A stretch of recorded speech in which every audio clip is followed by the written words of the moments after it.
Welcome in. It's a Tuesday, and we are live at Social Taco in the Square, Homewood, Alabama. This is where we originate every single Tuesday from 10 until 2 in the Taco Terrace. The doors will be opening 1 hour from right now. Landrum Roberts, Pat Smith, Conrad Van Order, Molly Robinson anchoring things from the studio of Jox 94.5. Hello, gentlemen. Good morning. How are you? I'm doing fantastic. How about you, Conrad? I'm doing swell. I love your Braves America hat. I love your collar and your Birmingham Squadron hat. Thank you. I try. Pat, I love your SEC hat and your Masters very patriotic golf shirt. Thank you. Thank you very much. Hopefully, folks will enjoy the festivities today at Social Taco, as BB is supposed to be bringing some red velvet cake for Conrad. That's right. It's a God Bless the USA Tuesday, or something to that effect. That BB thought that we would do. Yeah, because we're not going to have live shows on Thursday and Friday, right? Because of the holiday, and I just can't wait to see what BB comes dressed in. I think someone wears America overalls. That's my guess. I don't know who it's going to be. Maybe it's BB. Maybe it's Don. American overalls. Yeah. I like it. I have a friend that has a pair, so I'm sure someone here will be very festive and have one. Conrad was showing us some pictures of Hugh Freeze, like it was almost like the first day of school. He looked like a proud schoolboy. Yeah, right. He had new tennis shoes on. He had a backpack on, like he was heading off to the bus stop for the first day of school. I wonder if it was like when we would go shopping in the summertime. I would go and me and my sister with my mom, and we would get school shoes and get all of that, but I would have to keep the school shoes. I could not wear the school shoes until the first day. Yeah. And I'd have to look at those school shoes for like a month. Mm-hmm. Maybe that was kind of what Hugh Freeze had all the Nike gear in his closet, and he's been trying it on for Jill. First time in 20 years that something besides Under Armour will be worn by Auburn Athletics. We talked a lot about it yesterday, but today was the first day of the next 10 years that Auburn is contracted with Nike. So Hugh Freeze looked pretty happy this morning. You think any of those coaches in the privacy of their own home over the last 20 years have been like, you know what, I don't care. Nobody's going to see me. I'm wearing Nike today. I don't know. It's such a big business. You get caught with it. And it's like if you work for Coke and you get caught drinking a Pepsi. Yeah, that's or vice versa. Can't do it. Not a good idea. Can't do it. Not a good idea at all. 2 weeks from today, speaking of Auburn, 2 weeks from today, Auburn and Hugh Freeze will be at the mic at SEC Football Media Days. That is going to be a big day. You got Auburn, Georgia, Tennessee, and Texas. Of all the days there in Atlanta, that is the one that is going to garner the most attention. Because on Monday, it's LSU, Ole Miss, South Carolina, Vandy. Then on Wednesday, it's Bama, Florida, Mississippi State, Oklahoma, Arkansas, Kentucky, Mizzou, A&M, the final day. Nah. Conrad, you'll be running the things on that day. Yeah, kind of funny that I'll be the only one there on that day. Funny how that works, isn't it? Yeah, Landrum and I will be back in the friendly confines of our studio. That's right. On Thursday. But 2 weeks from today, that's going to be very fascinating. I was listening to the Damian Mitchell show this morning. Yeah. And Conrad gave a hot take for this upcoming football season. He said that the Georgia Bulldogs would not make the college football playoff. Boy, that is hot, Conrad. Well, they're hot takes. I said they would be just like Alabama last year. They would be the first team out of the playoff at 9-3. You truly believe that?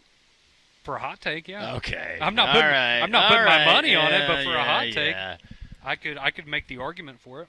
I spit my Frosted Flakes out this morning. I bet you did. Say that. I was like, Conrad, what are you doing? I was trying to stir the pot a little bit, you know. I figured our friend Mike Griffith was listening.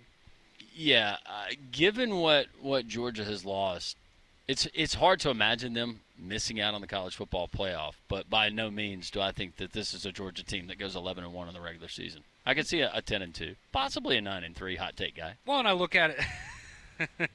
I look at it like Alabama last year, right? Is if Gunnar Stockton maybe isn't the guy that you thought, they've taken a little bit of a dip at the skill positions. They're not quite where they were, just like Alabama hasn't been quite where they were. And maybe it's the year that, one of those games that you normally pencil in as a win is a loss, and that's why you find yourself on the inside looking out. Now, I don't know if they're going to lose 24-3 to a under 500 Oklahoma team like Alabama did last year, but we'll see. I didn't think Alabama would lose that game last year. So, but just thinking about 2 weeks from today, the storylines just on that day alone, because there will be pressure on Hugh Freeze at Auburn. Georgia, as Conrad just mentioned, a lot of questions, especially at the quarterback position.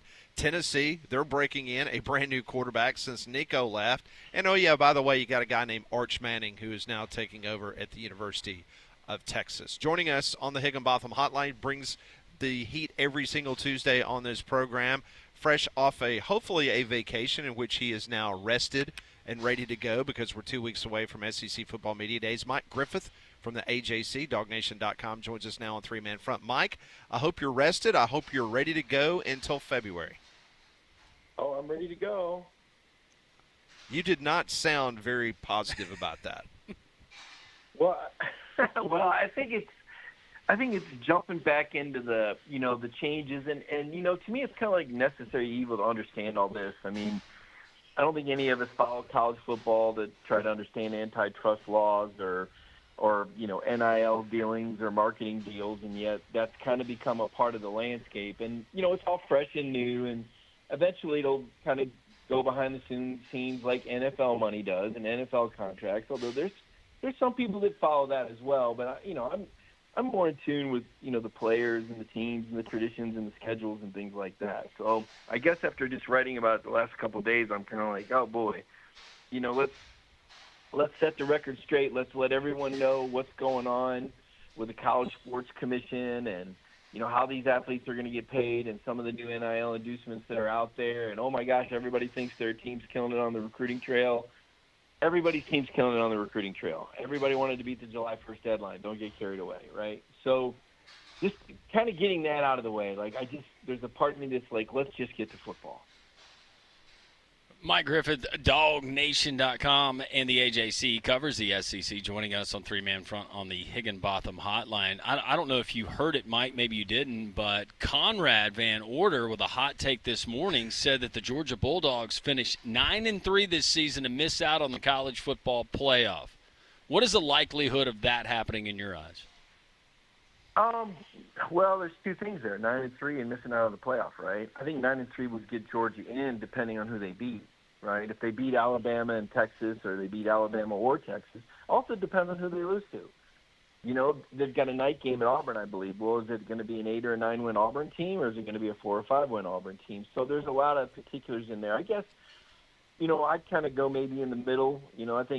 I know the over/under is 10, and until I see more from Gunnar Stockton, I mean, it's close. It's 9 or 10, right? Because I don't know if he can win a game if it's on his shoulders, right? Against Notre Dame it was, and he didn't.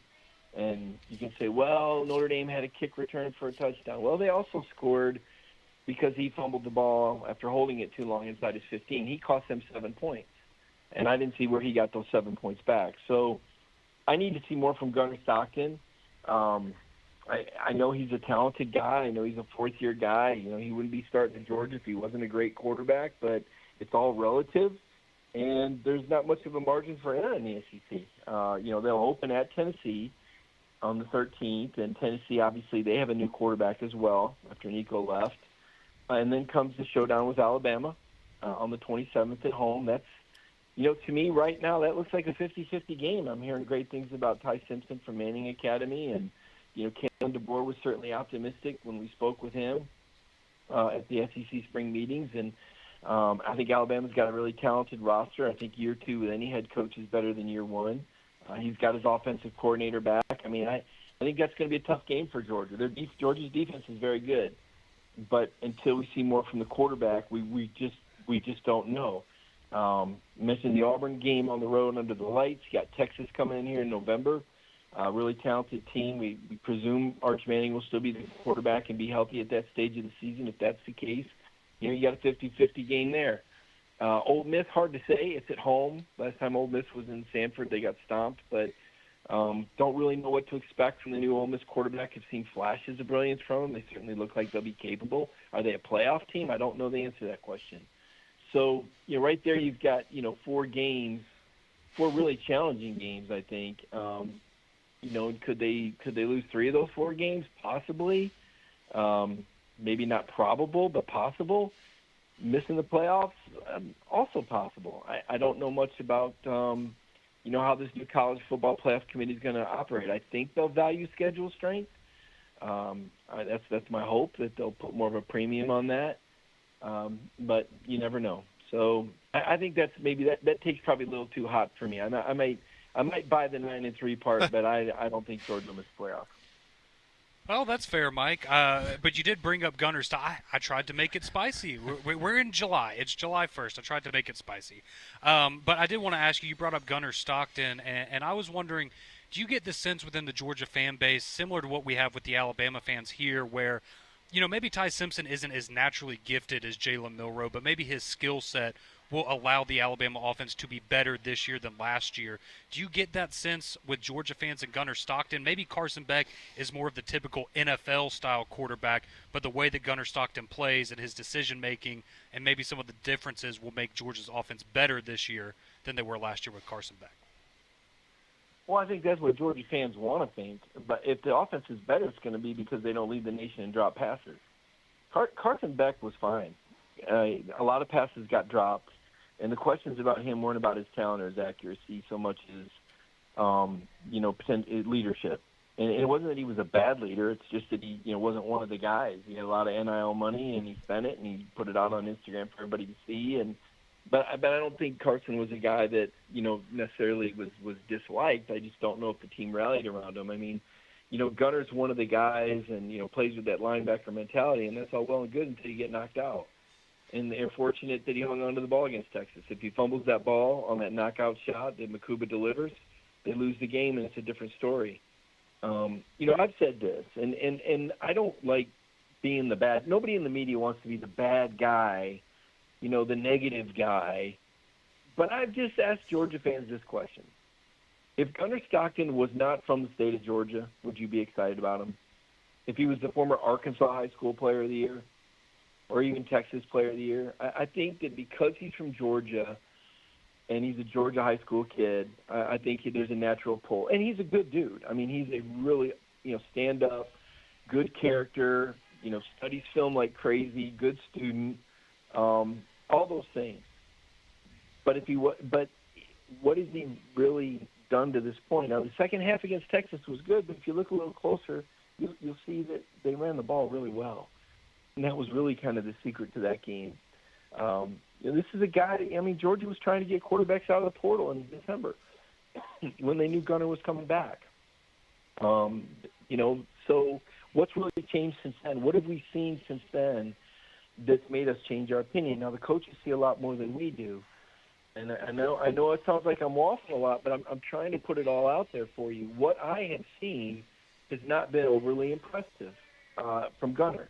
Now Georgia's got a heck of an offense. They got new skill players and all that, but it ain't 2021 or 2022 Georgia. There's not a Ladd McConkey out there. There's not a Brock Bowers out there. There's not an A.D. Mitchell out there. There's not a George Pickens out there.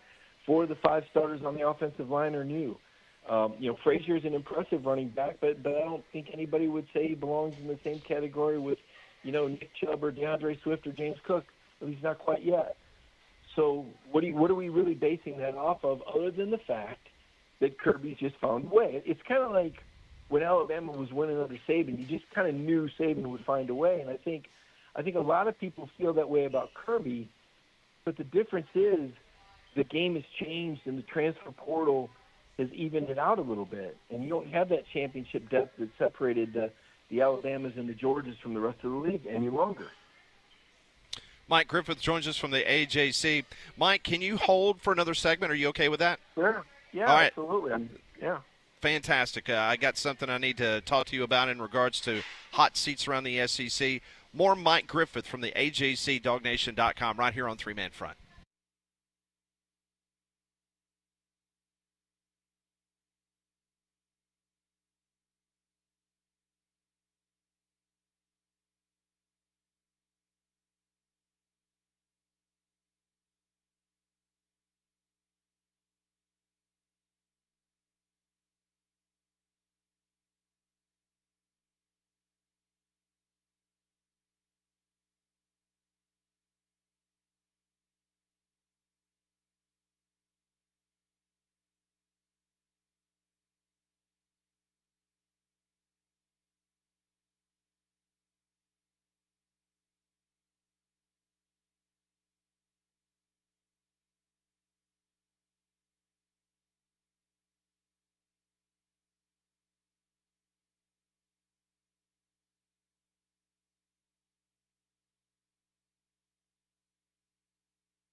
It is 10:17. We're live at Social Taco here in Homewood. Pat, Conrad, Molly, and Landrum with you until 2 o'clock. We continue our conversation with Mike Griffith from the AJC and DogNation.com. So we are 2 weeks away from SEC Football Media Days there in your backyard, Mike. I'm looking forward to you hosting us and taking us to the finest steakhouses there in Buckhead in 2 weeks. Paul says you're going to take us all around town, so I appreciate that greatly. I wanted to ask you about the hot seat. Are there any coaches, in your opinion, that when we leave Atlanta, that the mass media in Atlanta is going to feel like that coach needs to win X number of games or they're in trouble? Is there anybody in the SEC in that category, in your opinion?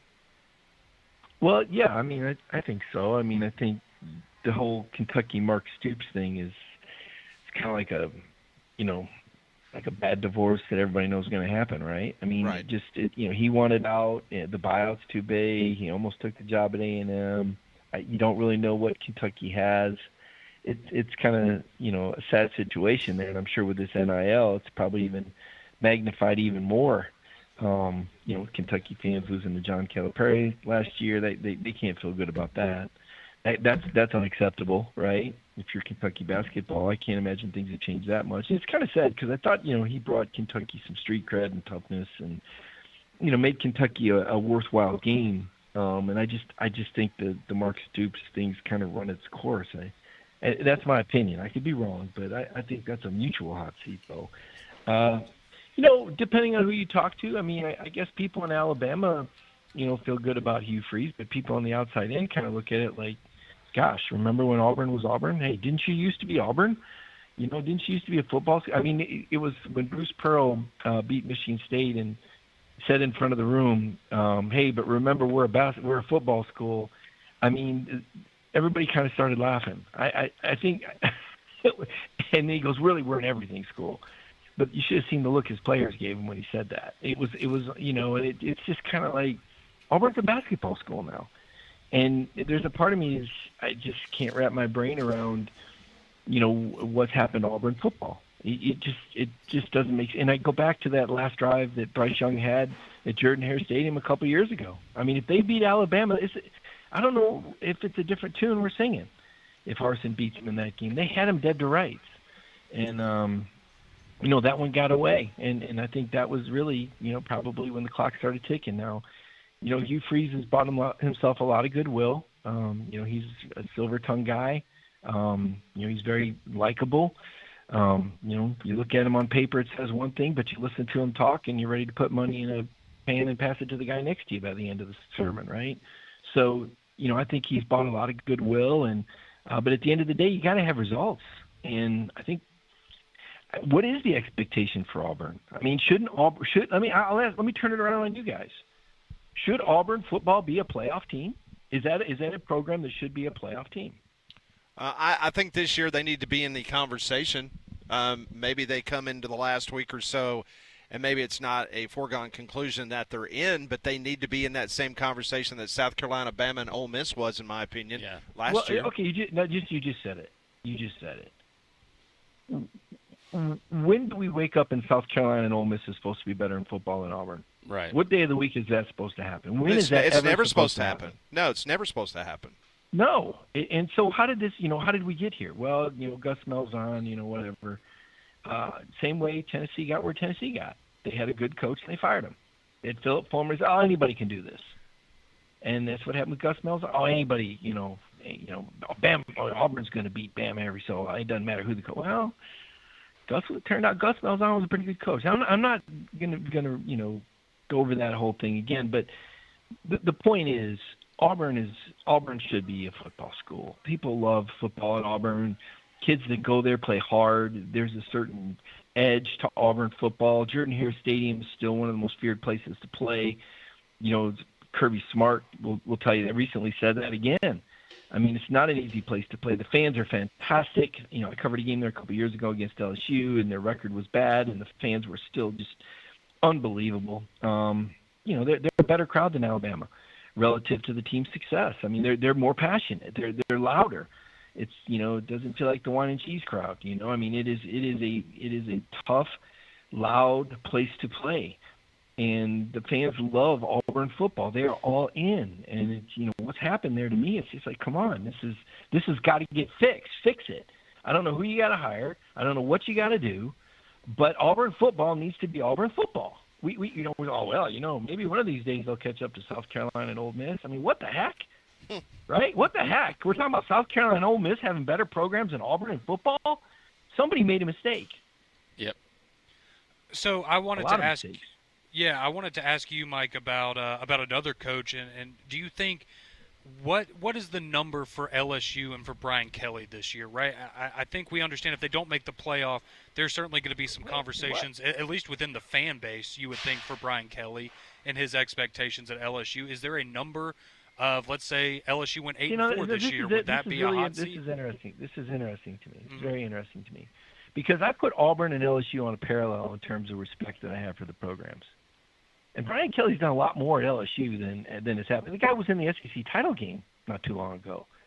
So I think they have a really good team this year. They did really good. I think they have the number one portal class, don't they? Yeah. Yes. Mm-hmm. And don't they have a quarterback returning that threw for like 4,000 yards last year? You are correct. Okay, so why are we having a hot seat conversation? It's not like we're looking at this team going, I wonder what's going to happen. Well, I think exactly granted, because of that. Like, what if they don't meet the expectations with everything that but they if have Auburn this year? doesn't meet the expectations, well, maybe he just needs another year. Do you hear where I'm coming from here? Yes. I mean, I don't think Brian Kelly is a Hall of Fame coach. He is the winningest coach in Notre Dame history. He's played for a national championship. He played in an SEC championship game his first year. Hugh Freeze is what? A guy that got cheating at Ole Miss, and really, I understand the climate there, and Hugh Freeze is such a likable guy, and I know he's had some personal hardships of late, but I can't, in good faith, with integrity, have this conversation of Brian Kelly being on more of a hot seat than Hugh Freeze. Even on Birmingham Airwaves, I just can't do it. If you ask me which coach is better, I'm taking Brian Kelly 100 out of 100 times, based on his resume, based on what he's done at his current school. No, he doesn't have a Southern accent. He can be a little pompous at times. But you know what? So could Nick Saban. Yeah, and to your point, it took Hugh Freeze, 23 games if you go from the start of his tenure at Auburn to the Texas A&M game last year to beat a team that you could argue was of equal or maybe better talent roster-wise in Texas A&M? No, he's getting. No, listen, and I'm saying all this, and if you're going to play part of the clip in October, play all of it. Auburn is capable. Sure. I mean, they played Georgia within a touchdown 2 years ago with Brock Bowers. I mean, it took Brock Bowers' magic for Georgia to escape Auburn 2 years ago. I think Auburn, the frustrating thing for tough. Auburn fans, Mike, is they were capable of winning 8 games last year, and they couldn't get out of their own way in certain situations and games that I think Auburn fans believe that they should have won, and that needs to change. That's my point. I see that AU, I see that rock around the helmet. I flash back to '93 and the undefeated year and what Terry Bowden did after 5-5-1 and 5-6 seasons by Pat Dye. And I say, I know that if you get the right coach with that culture, the players, they get a little extra. They have synergy there. Auburn football has synergy. When things are lined up, they play better than they are because there's just something about it. Those kids understand that, what do you think it is? 70% of the state, Alabama, 75% of the state now? Where would you put that? You talking about the split between Alabama and Auburn fans? Yeah, where would you put that now? I would probably, just my guess, Mike, I would say 60-40, Bama over Auburn. Okay. I would have said it Do you would guys have think been more that's than closer? that nowadays. Yeah, I think that's closer than 75-25. Yeah. Okay, well, when I covered the program, that's about what it was in '93. Yeah. I guess I just thought there'd be a lot more bandwagon Bama fans since Saban built a dynasty. We've had a lot of people from Atlanta move in. Atlanta's the bandwagon town, huh? Okay, That's right. I'm with you now. Who knows? You may be right. But my point is, when I covered Auburn, and even when I have covered Auburn through the years, those players understand that it's kind of like the Michigan State Michigan thing. You understand that there's a program that's perceived as bigger and better at most every turn, that has a certain level of arrogance is too strong of a word in Alabama, because I don't think Alabama fans are like that. I think they're very confident. I don't put Alabama fans in the same category with Ohio State and Florida fans. Okay, those people can be downright irritating. And there are some Alabama fans that can, but for the most part, I think that fan base is more confident than cocky. That's been my take, even on Twitter exchanges. I've a lot of polite Alabama people say, you know what, I disagree with what you say, but I appreciate you just giving me your opinion. I don't get the same kind of blowback as I do from some Ohio State guy got mad because I said on Nashville radio today that they were in 4th place in the Big Ten. Yeah, but we only lost by 1 to the team. Listen, shut up. You finished in 4th place in the Big Ten, man. You just stop trying. You should not have hosted a first-round playoff game. That was wrong. The CFP was cooked. The books were cooked last year. There's no way in hell that a team that finished 4th place in the league should have hosted a first-round playoff game. That should not happen, even if it was an SEC team. There should not be a 4th place team from a league hosting a playoff game. That shouldn't happen. Yeah, that was right. Wrong. Absolutely. And I'm not saying that they wouldn't have won at Tennessee, but I'm saying they should have had to travel. Yeah, and that was right. wrong. And to me, that taints that title. The whole way that playoff was set up, politically, and I respect Greg Sankey for saying, hey, if I had my way, we'd have just gone 1 through 12 best teams. And even the fact we're having this discussion about the playoff. Well, what do you think they ought to be? I think they ought to do, 4-4, 2-2, 1, or listen, what does the SEC? What does the SEC want? What are the players? The coaches, they want the best 16 teams in the playoff, and they want them aligned 1 through 16.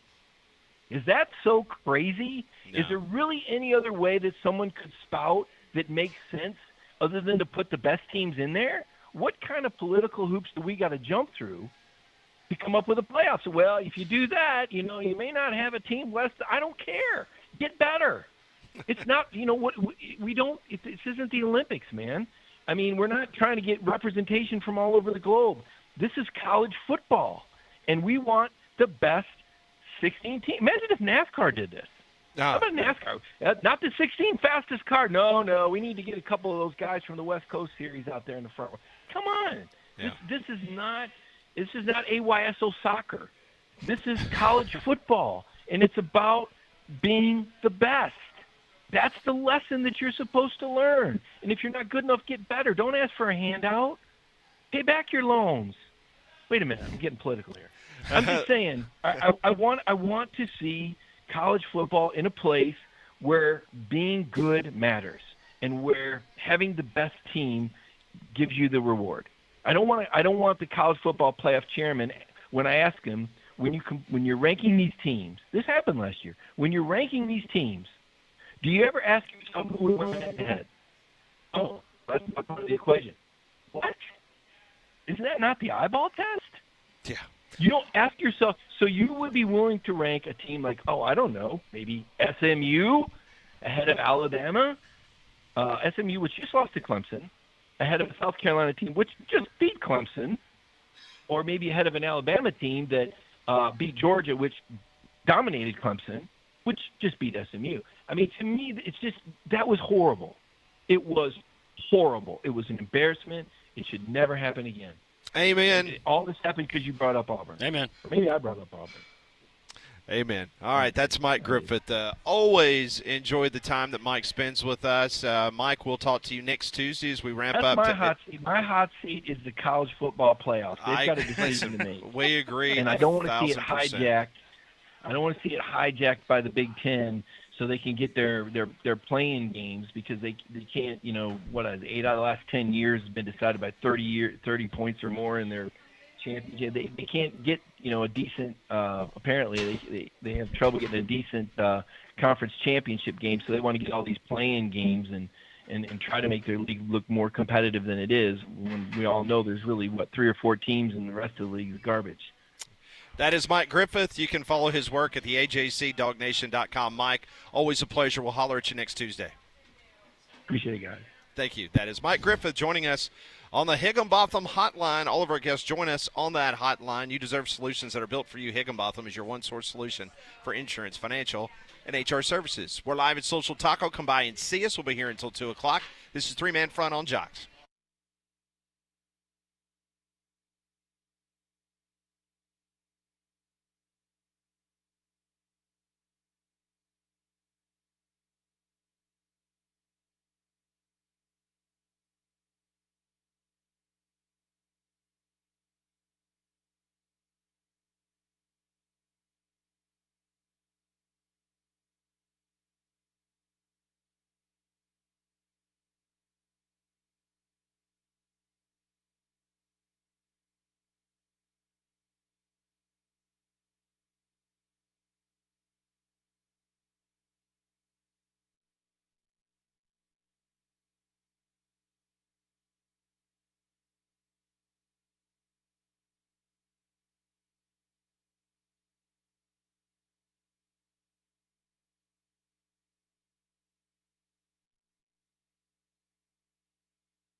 Three-man front here on this Tuesday live from Social Taco in Homewood, Alabama, right next to City Hall. We originate from here every single Tuesday. I'd like to say hello to our friends. Jox Mobile officially launching today, 104.1 HD3 FM and also AM 660. So we've had folks that have been listening on the Jox app for years and checking in with the show, but glad to have you guys on board as well. Well, when you're here in Birmingham or right there in Mobile, you can check out DobbsFordBirmingham.com.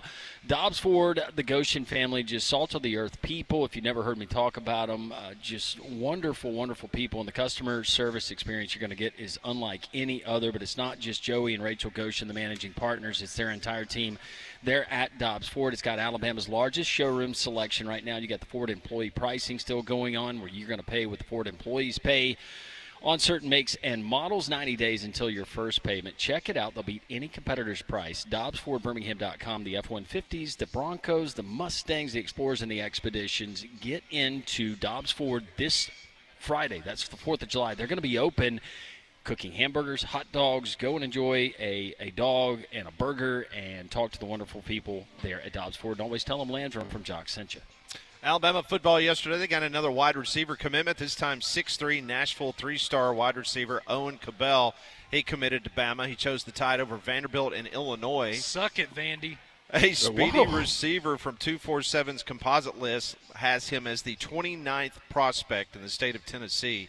He was clocked at 4.4 in the 40, so he is on his way to Tuscaloosa. Also, another 3-star wide receiver, Brian Williams from Lake Mary, Florida. He is set to announce today at 5:30. I checked in with our main man, Rodney Orr from Tider Insider this morning. He still believes that Brian Williams is one of his Firecracker 5. He will commit to Alabama later this afternoon. Alabama currently 8th in the latest recruiting rankings. Meanwhile, Auburn is still waiting on Benjamin Russell 5-star receiver Cedarian Morgan. He is set to announce his decision tomorrow at noon. So we'll have that decision, Conrad. That's right. At noon here on Three Man Front. We'll have the NFL draft sound ready. Yep, he is 6'4", 210-pounder. He's ranked as the number 11 overall nationally wide receiver in the 247 composite. He's narrowed his recruitment down to 6 finalists. That would be Alabama, Auburn, Clemson, Colorado, Florida, and Georgia. Talked to Rodney Orr this morning. He still believes that Cedarian Morgan will be an Alabama Crimson Tide commitment at noon tomorrow. Sorry, Don. Auburn is currently 81st in recruiting, according to the 247 composite. That was one of the funny things that Mike said. He said everyone's recruiting well right now. Well, not everyone in the conference. Missouri's not behind you anymore? No, we're behind them. You're behind Missouri now? Okay. But I will say this. Nike switching to Nike will help. Yeah. I was hearing, or I was actually reading an article, and a lot of people are trying to draw a parallel with Auburn's recruiting currently to the way Florida's recruiting was last year. Where they kind of came out of nowhere at the end and yes, ends up salvaging their because class. if you remember that Florida class last year, it looked like it was imploding, and they were like in the mid-60s in the rankings, and then they finished with a 5-star and a handful of 4-stars that really elevated the Florida recruiting class. Speaking of Florida, coming up at the top of the hour, we will talk to David Waters from the Gators Breakdown podcast, and we will get his thoughts on where things currently stand with Billy Napier. Landrum, were you surprised at some of the hot seat talk that Mike had in his defense of Brian Kelly? A little bit, because I do think that LSU and all of the things that Mike said were correct. And Brian Kelly is a great coach. He's going to be in my top 10 no matter the year of active college football coaches. But you brought him in with the expectation, and he left Notre Dame with the expectation of being able to compete for a championship. It was a really tough pill for that LSU fan base to swallow when you had an historic year. And that's saying something considering Joe Burrow. But when Jaden Daniels and that offense and the numbers that they put up, and you could not stop anyone on the defensive side, it's almost like you squandered that talent. That was going to be your opportunity. You still won 10 games, but, yeah, I think that the pressure is certainly on. The buyout, that certainly changes things this day in college football. But, yeah, I think that Brian Kelly should be held to that standard. And if we don't see a college football playoff this year with Nussmeier coming back, yeah, I think that's problems. I don't know if they'll fire him, but certainly the conversation is warranted. Well, and I think one of the things that Mike said, and he was right, is he has taken them to Atlanta in an SEC championship. But I almost wonder if that hurts you because you did it in your first year, and so you haven't been able to show that progress to the fan base. And I think that's where a lot of the hot seat talk comes from is, okay, why did we peak year one, and now we're not making the college football playoff? We haven't made it back to Atlanta. We're going 9-3 with elite quarterback talent. What's the deal? Well, and you did that, but let's also remember that Dan Mullen did that with Florida, and that didn't save his job when things weren't going well. I'm not comparing the two. I think Brian Kelly's a much better coach than Dan Mullen, but I don't think that we should judge everyone by saying you got to an SEC championship game. Well, I mean, I base the fact that he's on a hot seat. Otherwise, Lane Kiffin wouldn't have a job. So I was on that radio program out in Waco, Texas, and they were talking about the hot seat in the SEC, and they brought up 3 names. They said, all right, give me who's on the hot seat. Is it Brian Kelly, is it Hugh Freeze, or is it Venables? Like, which one of these 3 would you put on the hottest seat? And I said, well, for me, it would have to be Brian Kelly, because Brian Kelly's got to do more with that roster than what's expected from Hugh Freeze and Brent Venables. Yes. We're talking about Oklahoma and Auburn fans. They want their teams to be in that conversation going into the final month of the season. Brian Kelly better be in that conversation right after that Clemson game, Because if not, you're going to have a lot of people saying, what are we paying him for? And based on what Matt Moscona told us a couple weeks ago on this program from ESPN Radio in Baton Rouge, he said that if he doesn't get to the college football playoff, that you are having that conversation of getting rid of him. Well, and another problem that Brian Kelly has is his predecessors and who he's following. And you look at Coach O and being able to not only get to a college football playoff, but to win a national championship. You look at Les Miles, sometimes he had appeared he didn't have get out of the rain sense, but he was able to win a national title and able to do what he did.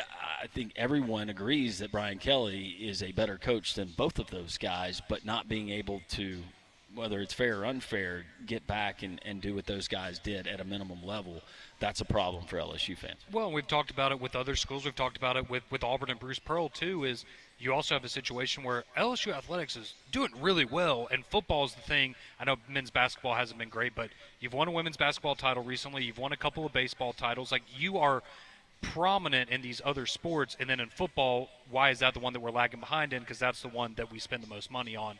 I think that's, not going to sit well with people after a while. Water can find its way into any crawl space, bringing dangerous mold, mildew, and wood rot into your home. But APS can protect your home's foundation, provide valuable storage space as well. Call APS today, 205-951-9717.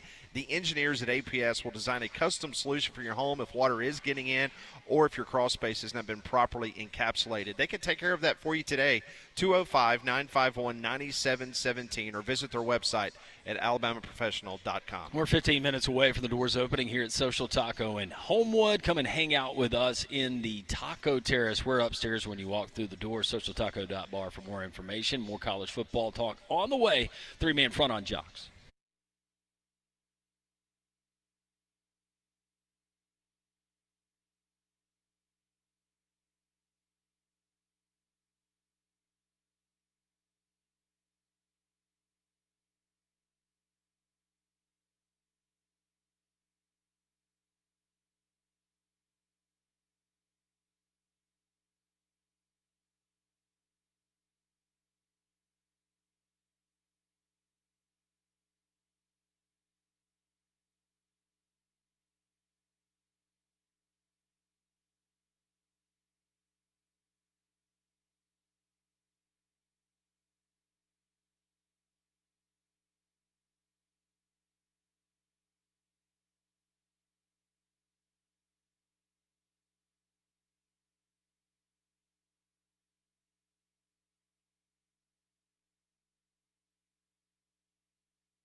It's 10:47. Welcome back. This is Social Taco three-man front right here on Jox. Pat Landrum, Molly Conrad with you until 2 o'clock. Come on by and see us. The doors officially open up in about 12 minutes, but the mayor, Don's already here. Larry from Homewood is already here. So hopefully we will see you here a little bit later today as we broadcast each and every Tuesday. And Landrum, want to welcome our friends down on the Gulf Coast, down in the wonderful city of Mobile, Alabama today. That's right. Jox Mobile officially launching today on 104.1 HD3 FM and AM 660. We appreciate all of you, and best way to interact with us on the show is the Jox text line.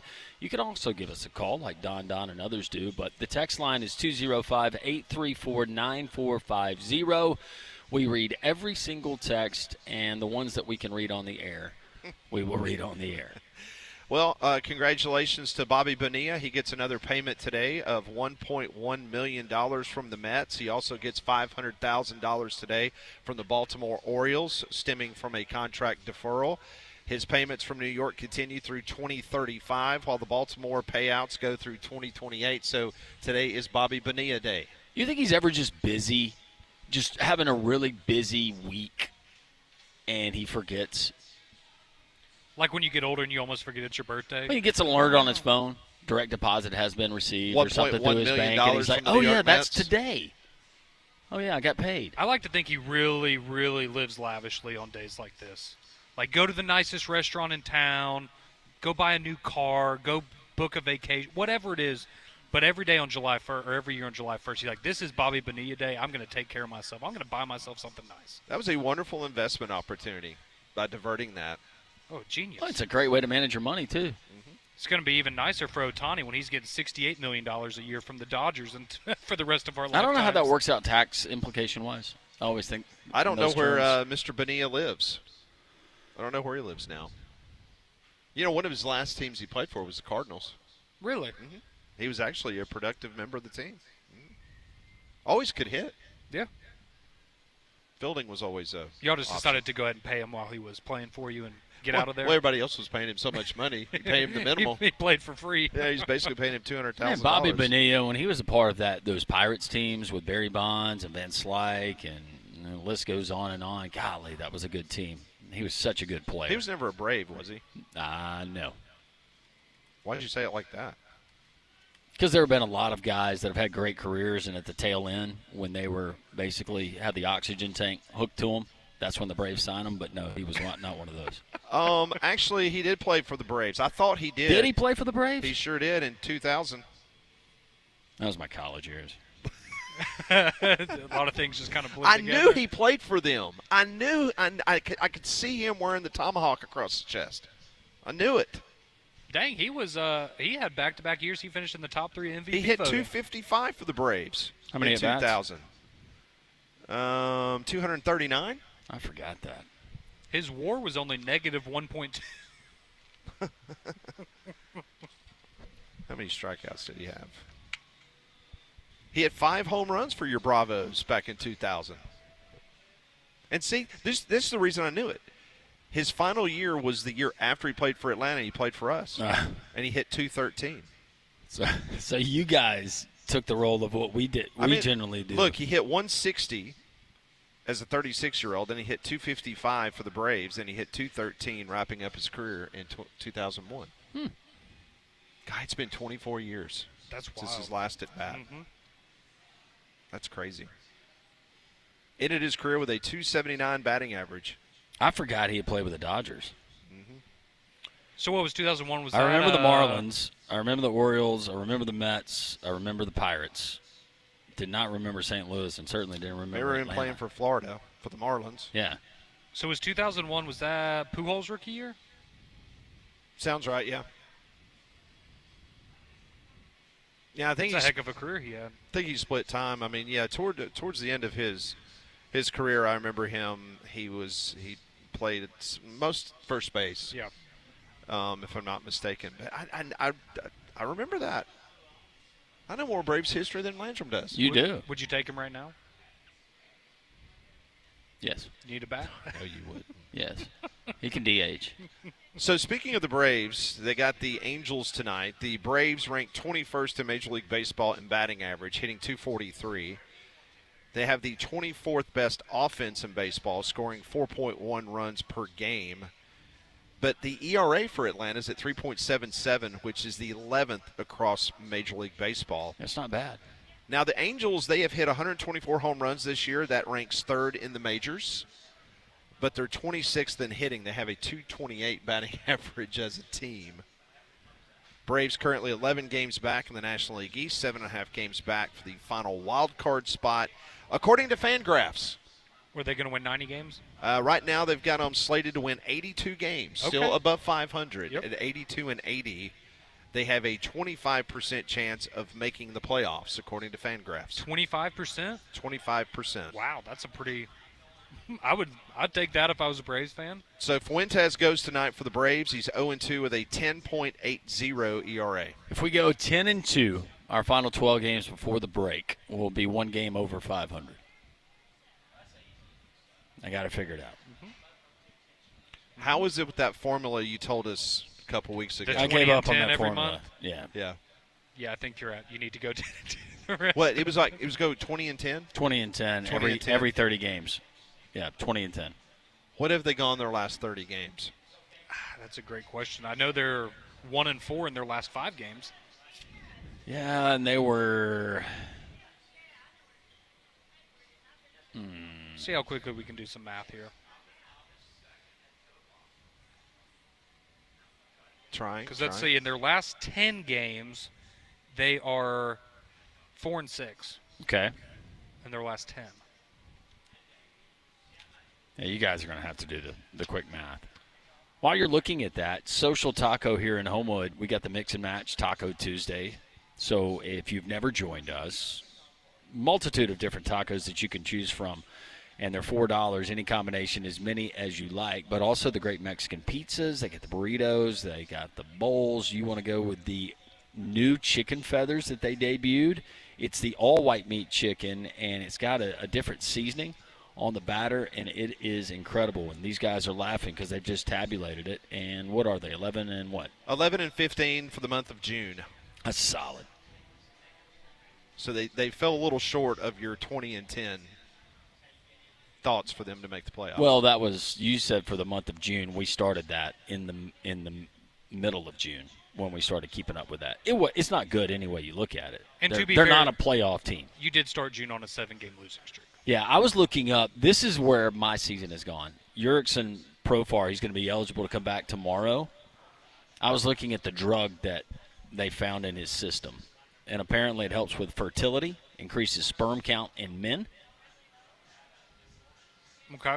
So maybe it was just an honest mistake. As opposed to sperm count in women? Well, I added men, but humans. Ah, gotcha. Maybe it helps with cattle too. I don't know. Okay.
It is 11 o'clock. We welcome you back to Three Man Front. We're live at Social Taco. We'll be here until 2 o'clock. The doors have officially opened. Good to see Matthew, Don, all the fine folks here watching us as we do this show each and every Tuesday here on Jox. Joining us on the Higginbotham hotline right now is David Waters. You can hear his work there on the Gators Breakdown podcast. Joins us to talk a little Florida Gators football as we're just less than 2 weeks away, in which Billy Napier will be standing behind the microphone in Atlanta at SEC Media Days. David, I hope the summer's gone well for you.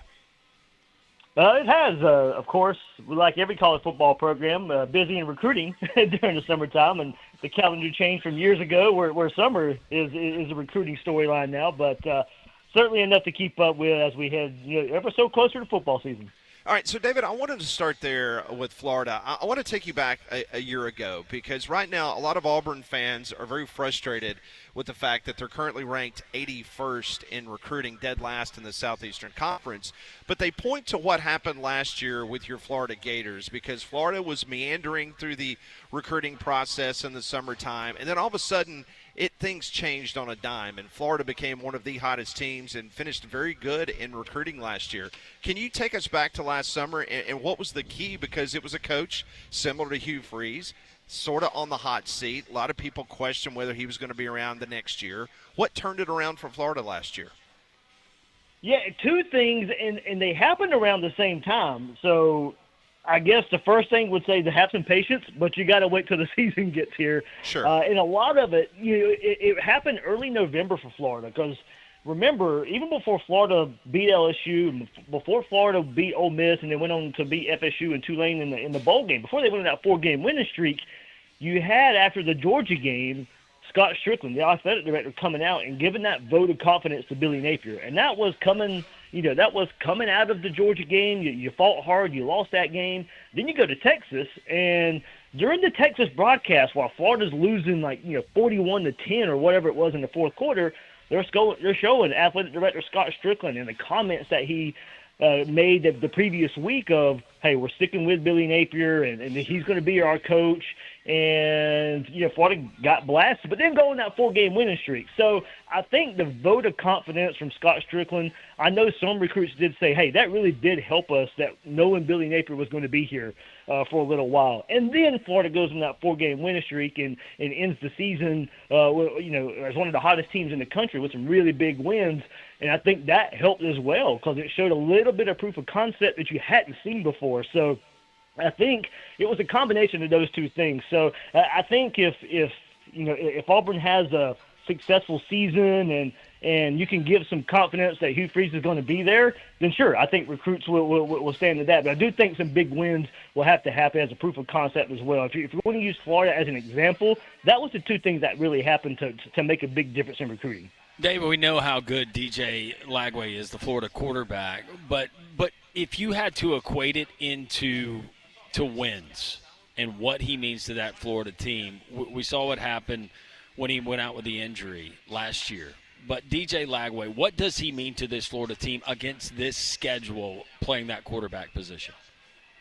Well, it's funny you bring him up, and I'll go back to the previous point just for a second. I mean, having DJ Lagway, I think, helped as well, giving some hope for future of Florida football that you have that quarterback that can carry the team.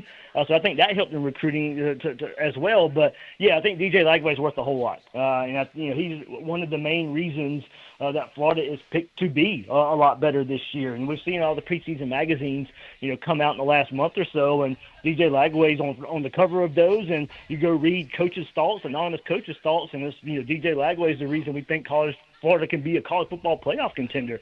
So I think.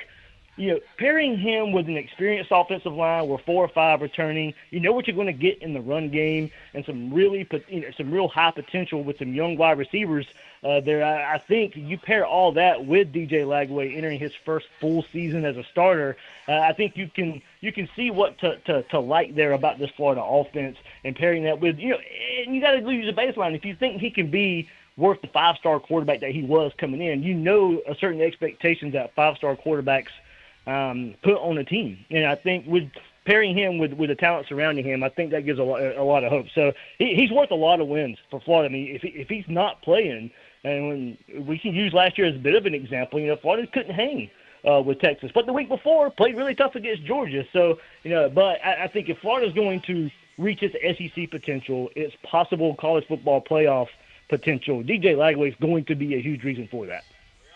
So, David, talking about, you kind of touched on there with the expectations, and they are quite high for a lot of people. But would you say with the bulk of the fan base, is the expectation to be in the playoff this year, or is it just, hey, let's take another step forward, maybe we get to 9 wins, and then 2026 is really going to be that time to strike for the college football playoff? What's the general sense from the majority of Florida fans? It's tricky, but I do think the majority think it's this year. Even though DJ Lagway would be his first full year, I'll go back to the storyline of what's surrounding him. I mean, you bring back 4 or 5 offensive linemen that started last year in the running game and the potential at wide receiver. But you go to the other side of the ball, and Tyreek Satin, Caleb Banks come back. A lot of defensive talent that's played so well at the end of last year returned. So Florida did a job of retaining a lot of this roster in the offseason. When last season ended, the focus was let's retain this roster to make a run next year. So I think the focus is on this year, from the staff, and I think that's been shared by, hey, we're not going to go spend so much in the transfer portal to overhaul this roster again. We're going to get guys to come back and maybe not take that jump to the NFL, or maybe not transfer and stay at Florida. And it was the big focus to retain the roster. So I think that's the message. The message that they sent by retaining the roster that, all right, we're going all in this year. We believe we got our quarterback now, and now we just got to put the pieces around him. This is the year to make the run. Now, that's not to say if DJ Lagway is a special quarterback, they can't do it again in 26 if they do it again this year. But I think the focus is really on this year to get something done. Talking to David Waters from the Gators Breakdown Podcast here on Three Man Front as we're giving a little season preview of the Florida Gators. So when we get to Atlanta in a couple of weeks, what's your general feeling? What is going to be the upside? You think a lot of people around the conference are going to say that Florida is going to be maybe that second tier of teams that might be looking at an 8-4, 9-3 record this year? Or do you think they will be a team that a lot of people will kind of put under the radar and won't give them as much credit as they should? No, I do think you're right. I think it's going to be that 8-4, 9-3 mark, and I think it's going to be that tier that is behind your Texas, your Georgia, your Alabama, and maybe even LSU. I think LSU might be a team that's in their own little tier behind those top 3, but above Florida. I think that's how a lot of the media probably sees it, and I think that's going to be reflected in when we get that end of SEC media days order of finish. So I do think you'll probably have Florida pegged 5th or 6th there. I know you look at it, and you're probably pegging Florida in there with Texas A&M and South Carolina and Tennessee, even though the Nico situation there, some people are still high on Tennessee. So I think Florida's in that third. Like I said, LSU in a tier by themselves, but those other handful of teams, along with Florida, South Carolina, Texas A&M, and Tennessee, I think that's kind of going to be your order of finish and how that breaks out. But, I do think Florida can finally say under Billy Napier, when you get to HT Media Days and you get to kind of looking at it, Florida's in the top half of the conference. David, when you look at Florida's schedule, and we knew it was a brutal schedule last year, and it's going to be a brutal schedule this year, LSU, Miami, Texas A&M, Ole Miss, Georgia, Tennessee. That's 7 of your 12 games. And right now, if you go to most preseason publications, those are all going to be top 20 college football teams. Something's got to give here. So of those teams that I just mentioned that are on Florida's schedule, who are we missing on? Who do you think the public or the talking heads are missing on as far as over expectations and the expectations being too high? I think Tennessee because of the Nico situation, and I wasn't that high on Tennessee after what they lost last year anyway. I thought they were going to take a step back anyway, and now I think that's, to me, even more cemented because of the Nico situation. That's just a lot of change after spring practice and trying to piece all that together. So I don't think Tennessee is going to be – it's at the end of the season. It's in the swamp.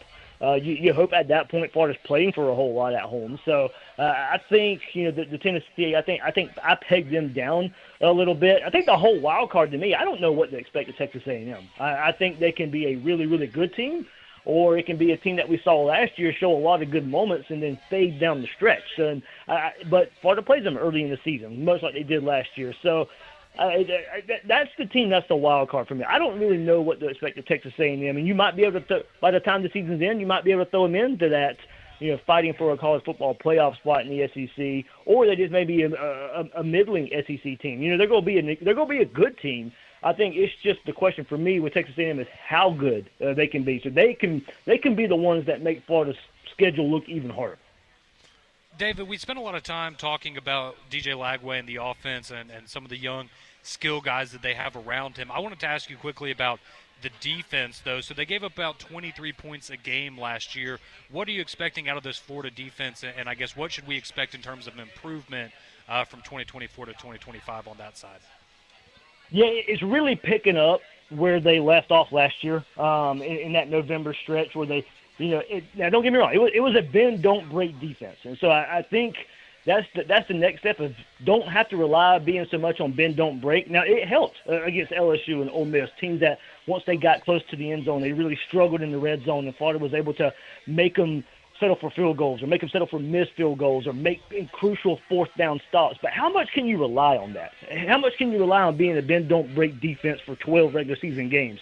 So for me, for Florida and the questions of defense, I really like what they have up front. I don't know how deep they are up front, but you're starting in line with Caleb Banks and Tyreek Sapp.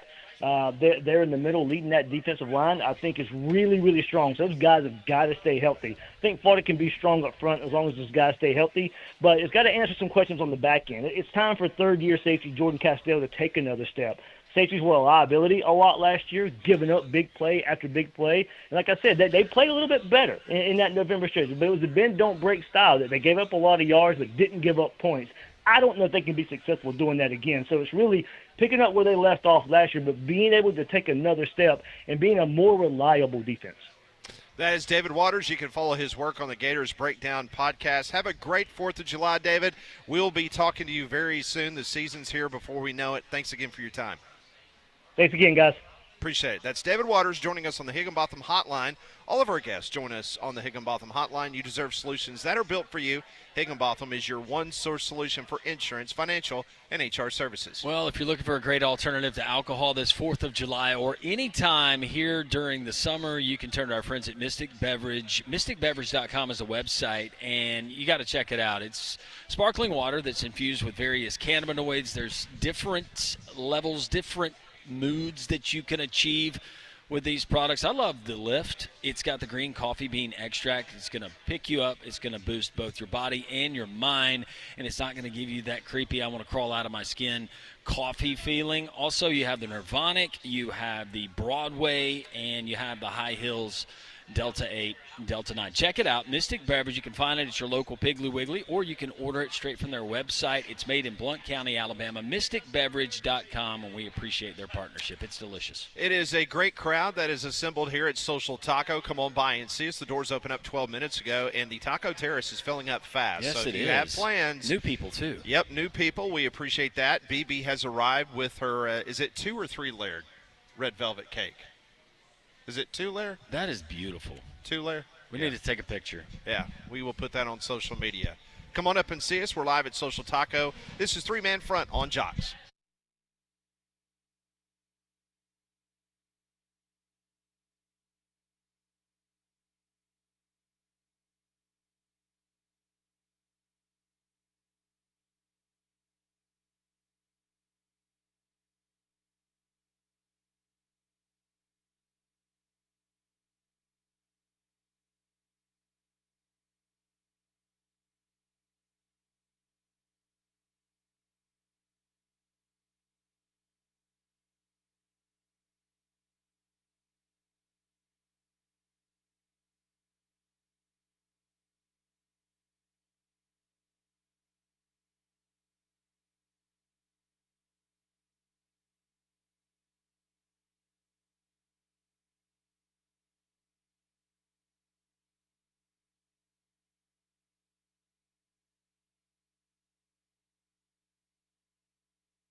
Welcome back. It's Three-Man Front. We are live at Social Taco. Come on up and see us. And I'm not joking about the Taco Terrace. It is getting filled up big time up here. So It absolutely is, and you can go in just a second. You'll be able to go on Twitter at the number 3-Man Front and see this beautiful 2-layer red velvet 4th of July cake that BB has provided for us and our wonderful listeners here at Social Taco. I mean, the amount of people that's already coming up here on the Social Taco Terrace, it might be a situation where she might have made 2 cakes. I know. Does she have? We don't want to put too much on. Does she have another cake in the car? I hope so. BB, did you bring another cake in the car? Only one cake? Can you not believe? Mine better not be thin, BB. Better be nice and fat. Oh, okay. See, I think Pat shouldn't get any because he got my piece, Molly's piece, and his piece last time. Well, you should have been here. You had air quotes car problems or whatever. I always have car problems. Yeah. So Tony Petitti, he has been very quiet when it's come to the college football playoff. We've heard from Greg Sankey.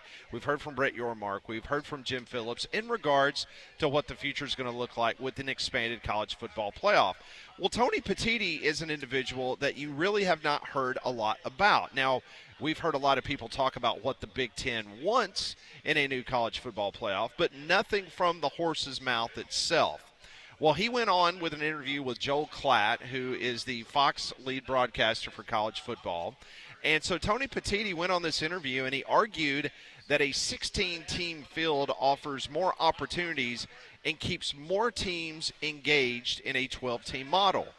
He believes this access-based model encourages more non-conference games, as losses wouldn't be as fatal as the first part of someone's schedule. Now, Petitti wants to reduce the committee's power, limiting their focus to the seeding and the final 3 at-large spots. So let's listen to what Tony Petitti had to say. This is cut number 1, Molly. This is him defending the AQ position for the Big Ten.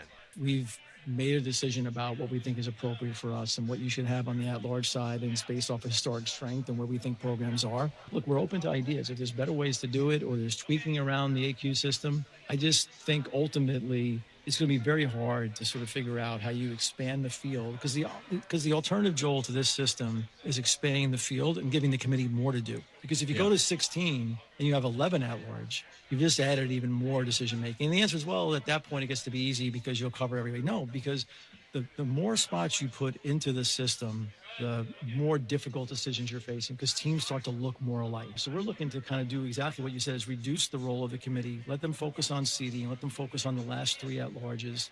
I do push back when people say you're not earning your spots. I think we're earning our spots playing 9 tough games and going through a really tough play, and I think that's earning your spot. I think a committee I would say selecting it's more. 11. I think it's more than the selection committee. That to me is more of an invitation. Actually, You're actually getting invited by a selection committee instead of guaranteeing your spot by winning a game. But I think the principles of making the regular season better are really important. I think the play-in weekend, I'm only going to speak for the Big Ten, but you send some teams out there do or die games knowing that they have to win to make sure they're safe. Like, there could be some really great matchups around our championship game. That's a great weekend for college football.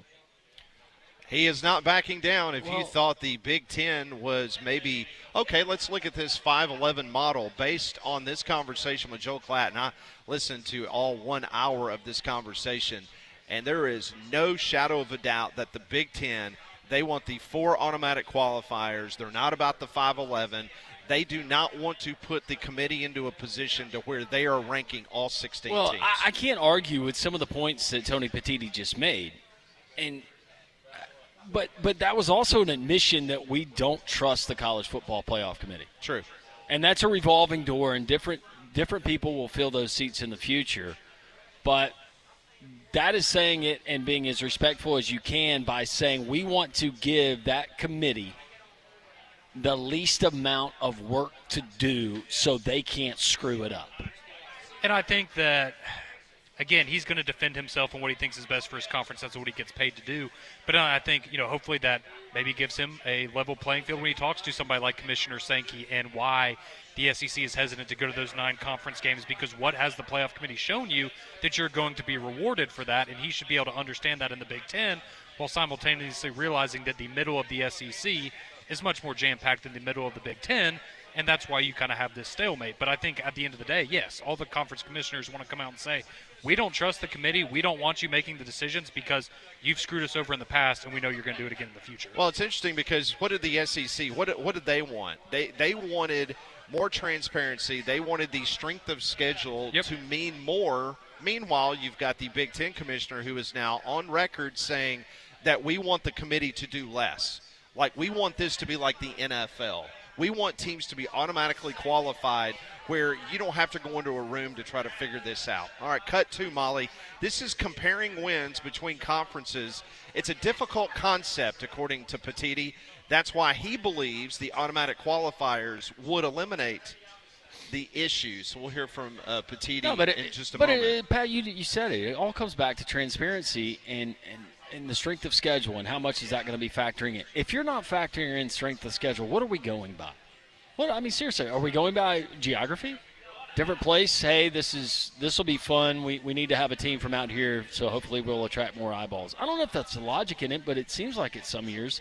More transparency. Let's see the strength of schedule. If you're not basing it on strength of schedule, then what are you basing it on? Well, and also, we talk about eye test, right? And that's a metric that they will talk about and that they recognize. And if you're going to sit here and say, well, we valued the eye test, but then you're also going to say, well, it's hard for us to compare the difference of a win in the SEC versus the ACC. That's where I think people start to get confused of, well, you can clearly see it with your own eyes. Why are we acting like these two things are the same? But I think in a lot of ways, eye test goes hand in hand with strength of schedule. If you're admitting that this team is superior to all of these other teams, and you saw the way that this team played that team, it goes hand in hand. I agree. It's a vicious cycle. All right, so let's hear from Petiti. This is him comparing wins in conferences is a very difficult thing to do. That's why he's endorsing the automatic qualifiers. Yeah, I don't understand how you compare 10-win teams in one league to a 9-win team in another. That 9-win team could be clearly better. I just think it's very, very difficult, mainly getting back to what I suggested. There isn't much head-to-head, and there really isn't a lot of crossover, at least in our league, because we play 9 conference games. We don't play that many games against the SEC. We don't play, and I'd like to actually play more because I think it's just better for fans. But that's where it is. It's not without controversy. I know we've had this committee system in college for a really long time. I understand that, the idea about who gets what is controversial, but that's what we should do, get in a room and try to figure that out. All right, that's his explanation in regards to why he believes the automatic qualifiers would be better, because it's difficult for a committee to try to compare and contrast a league that plays 9 conference games like the Big Ten or a conference like the ACC or the SEC that only plays 8. Now, the host of the show, Joel Klatt, is not going to have a lot of fans in Southeastern Conference territory. He's an individual that is very pointed with his opinions on the SEC. Take a listen to this exchange between Joel Klatt and Tony Petiti. Listen to how Joel Klatt tried to goad him into saying something against the Southeastern Conference. We're going to enter into a world where it is all propaganda and narrative, which we saw at the SEC spring meetings when they put out their propaganda packet. As just an observer of the sport is frustrating because it doesn't serve the purpose of the sport. If we go to a selection-based model, aren't we just going to further incentivize conferences to drive into their silo and not look out for the whole sport? Look, it can go either way. We have a great relationship with the SEC. We've done a lot of really good things together. I think what they do is they put out why they think they're strong. That's what leagues do. Yeah. So there's no negativity. Like, every league should make its own case. We make our case for why we want 4, and people may disagree with that. People may disagree with, different aspects of what our leagues think about their schedule. And look, they've got a great track record the last several years, just like we do. And so I know they feel strongly about what they do, and rightfully so. So there's no negativity to it at all. It's just like, look, we know that others will have different ideas. Just like we're an advocate for this system, there could be other leagues that think that 5-11 is better. There's no sort of how could you do that? It's like, okay, let's figure out how we actually, if we're going to do 5-11, tell me how we're executing. How many conference games are we all playing? And then secondly, after that, like, what are the criteria that we're using to make those determinations? How are they fair? How do you, because at the end, we're talking about a system where we're going to spit all this data into a computer, and it's going to spit out 1 through 16, and we're going to live with that. We're still talking about data that's used by people. Wow. So Joe Klatt tried his very best, Conrad, to try to get him to say something negative about his friend Greg Sankey in the SEC, and he would not have it. Well, and the reality is, like he said, right, Greg Sankey's job is to make the SEC look as good as possible. Tony Petitti's job is to make the Big Ten look as good as possible. I think we can – I understand why people get caught up in, they're worried about what's best for this conference and only this conference. I think, can we all agree that what's best for the future of college football is what's good for the SEC and the Big Ten? That's what matters most at the end of the day, and I feel pretty confident that that's ultimately what they're working towards. I know ACC and Big 12 people don't want to hear that, but the reality is, as long as you have a healthy SEC and Big 10, college football is going to be fine. Well, for the Big 12, the ACC, and the non-Power Fours, and if you're a fan of equality and everybody should have the equal number of teams get in, when you're on the big stage, a la TCU versus Georgia, or when you're on the big stage, Cincinnati versus Alabama back when it was still a 4-team playoff, or SMU last year, Indiana, you have to start passing some of these tests and saying, let's cite an example there. That was a team that – but on that stage, we've continued to see where eye test has told us they don't belong in this game, and they failed that test every single time. Well, and we thought Cincinnati was it, right? Hey, you got your shot. Let them see what happens. Some people did. Yeah, and then it was very clear they weren't on the same level, and then you have a Boise State team last year. Fun team. Ashton Genty was fun to watch. But do we really think that they deserve a spot at the table over the Alabamas, Ole Misses, South Carolina? Luke Fickell and that Cincinnati team, they got more credit for what they had done the previous 2 seasons, because eye test would have told you during that season when they're struggling to beat a Tulsa 35-28 and they're mucking through a lackluster schedule. But no, we wanted to see what would happen, and we did. We saw Alabama depleted in the backfield, run it down their throat and say, this is what's coming and you're going to like it, little brother. Yep. Well, the thing that gets me is the fact that it's almost buyer's remorse now by the other conferences. They're the ones that voted to give the power to the Big Ten and the SEC. But now all of a sudden they all have a problem with it. And now it's all about you need to do what's best for the life of college football 10 years from now. Well, if that were the case, why were you not concerned in giving the power to the Big Ten and the SEC? It's like, you're actually going to use that power now? Ooh, okay, that's not what we signed up for. We said we'd give it to you, but we didn't think you'd actually use it. Yeah, I mean, it was psych. We didn't mean it. Sorry, we need to take that back. That's the part that gets me, is that Jim Phillips and Brett Yormark, granted, yes, you are paid to make sure that your conference is taken care of from a PR standpoint and making sure that your presidents and ADs are taken care of. But at the end of the day, you ceded power to these two. So it's up to the Big Ten and the SEC. I know they're kind of in a peeing fight right now to try to figure out what you're going to do, the 5-11 or the automatic qualifier. I think Greg Sankey is trying to do what would be best for the game long term, whereas the Big Ten's like, you know what? Nuh-uh. We're like, this is us. If we're going to play the 9 conference games and the SEC and the ACC is going to play 8, this is what we are going to hold firm on. The ADs, the presidents in the Big Ten, they're not wavering on this. They want those automatic qualifiers, and we all know if the SEC and the Big Ten get those 4, they in most years are going to get 5. They might even get 6 based on the fact of the way the strength of schedule is going to work out. So we'd love to hear from you on the text line, 205-834-9450, 1-800-239-WJOX. Off the top of your head, can you guys remember in the current format that we have in the NCAA basketball tournament, how many automatic qualifiers versus how many at-large bids? I want to say there are. Just give me a rough number. It's like half. It's like 37 or 38 maybe automatic qualifiers, and then at large is in the low 30s. Okay. Well, I'm just saying if we want to go with the automatic qualifier, then maybe we could do a percentage based on that. But that would mean probably expanding the field from 16 to 24. And I'll be on the record saying I don't have a problem with 24. Makes a lot of this go away. Works for the FCS. It doesn't make it all go away, but it makes a lot of this go away. So this last year, 31 auto bids, 37 at-large teams. Okay, it was the other way around. In the tournament. Okay. Other way around. Okay. So a little under half are auto bids. So if you have 16, then what? You have 10 auto bids. You have 6 at-large. Whatever way they figure out, I do think that eventually.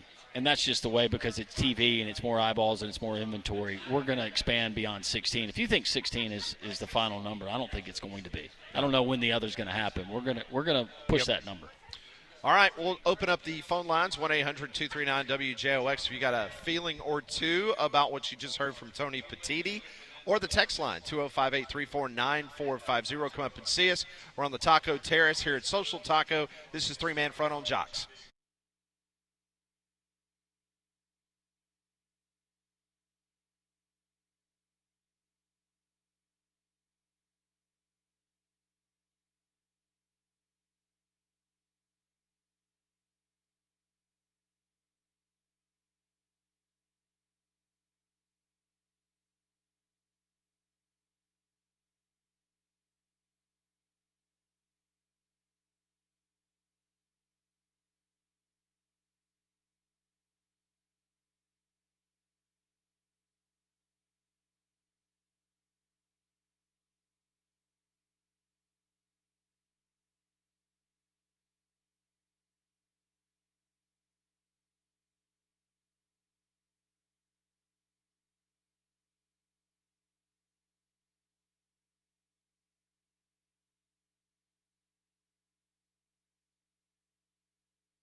The theme song for the Big Ten. That is a good commercial. I mean, it just means more, but it's still a good commercial. It's close. They play second fiddle in a lot of things, don't they, up there? Good commercial campaign. Well, the Alabama heat and humidity can be brutal, as we all know, but you don't want to let it affect your home and family. Keep them comfortable with an affordable Trane cooling system. They've been recognized as America's most trusted brand for 11 straight years, and they are our official heating and cooling partner right here at Jox. Find the comfort specialist near you online at Trane.com today. Jox text line is open, 205-834-9450. We will take you there now. A lot of you responding. And Corey says, congrats on the new affiliate. They're in Mobile. They're going to love you guys. Jox Mobile, 104.1 HD3 FM and also AM 660. Officially the start of the Jox Voyage. Welcome, friends in South Florida. The takeover. Corey saying, have you guys ever been to the back rooms? Not me.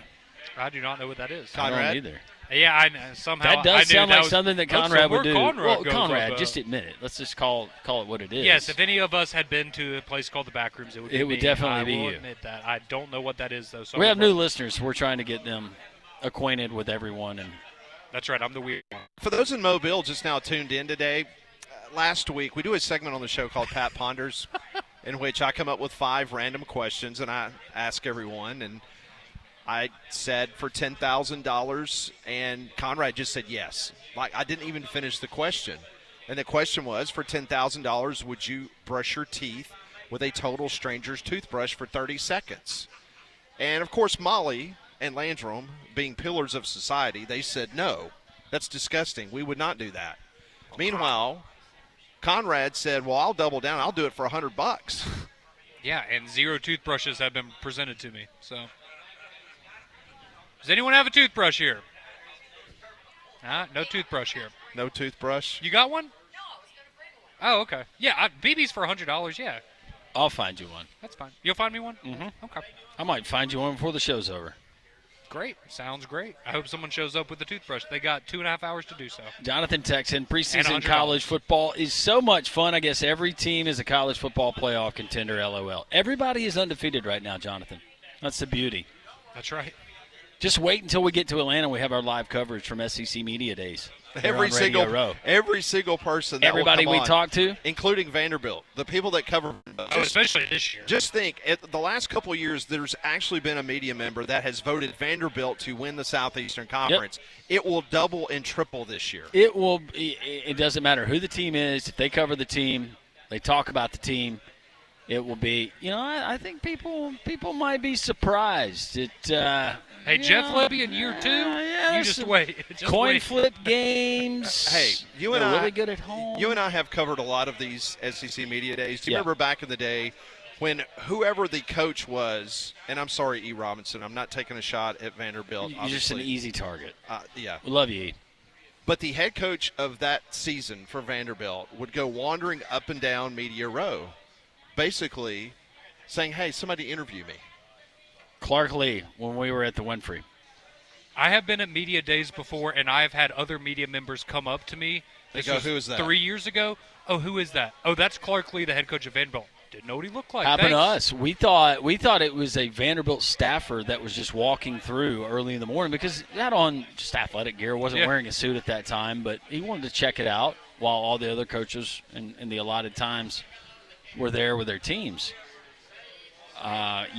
It's I think people know who Clark Lee is now. We had a chance, though, when we went to Nashville. I got to visit with his dad. Family, yeah. He had just signed a new contract. Yeah, super nice family. Pulling for Clark Lee. More text coming in, and Fat Joe says, tell BB to save me a piece. I should be up there around 12:30. That's Fat Joe. So he expects a piece of cake. Save him a big piece. He's looking forward to it. Posey, go ahead. No, I was just going to say she has not officially cut the cake yet. Oh, it looks so good, though. does. Will you pay me to eat one of the things? I'll pay on top? you to eat one of those Decorations. They look like sea urchins. poofy, sea urchin looking Did you things. tweet that out? Yeah, the picture. Yeah, you can go on the on our Twitter page at 3Man Front and see. Did you put it on the ground, beautiful cake. No, because I'm locked out of our Instagram. Y'all took away my access. Well, after remember? the Don't be doing stuff late at night. The toothbrush incident. That's right. You didn't realize when you're under our profile and you're under yours. Yeah, you didn't like me sliding into celebrities' DMs asking for their toothbrush. That was a weird look from the 3Man Front page. Posey chimes in and says, in this day and age of AI, why not let the CPU rank the teams and go straight seeding? Hey, who knows? That TD might be doesn't the want flavor that. of the week next week. Well, and it's just weird with the whole 511 thing because remember when that was first kind of brought up, it seemed like everyone was kind of getting on board with it, and now it's like, no, that's the worst thing ever. Collins from Pell City says expanding beyond 16 will likely lead to less regular season games in order to accommodate a larger playoff field. No, thank you.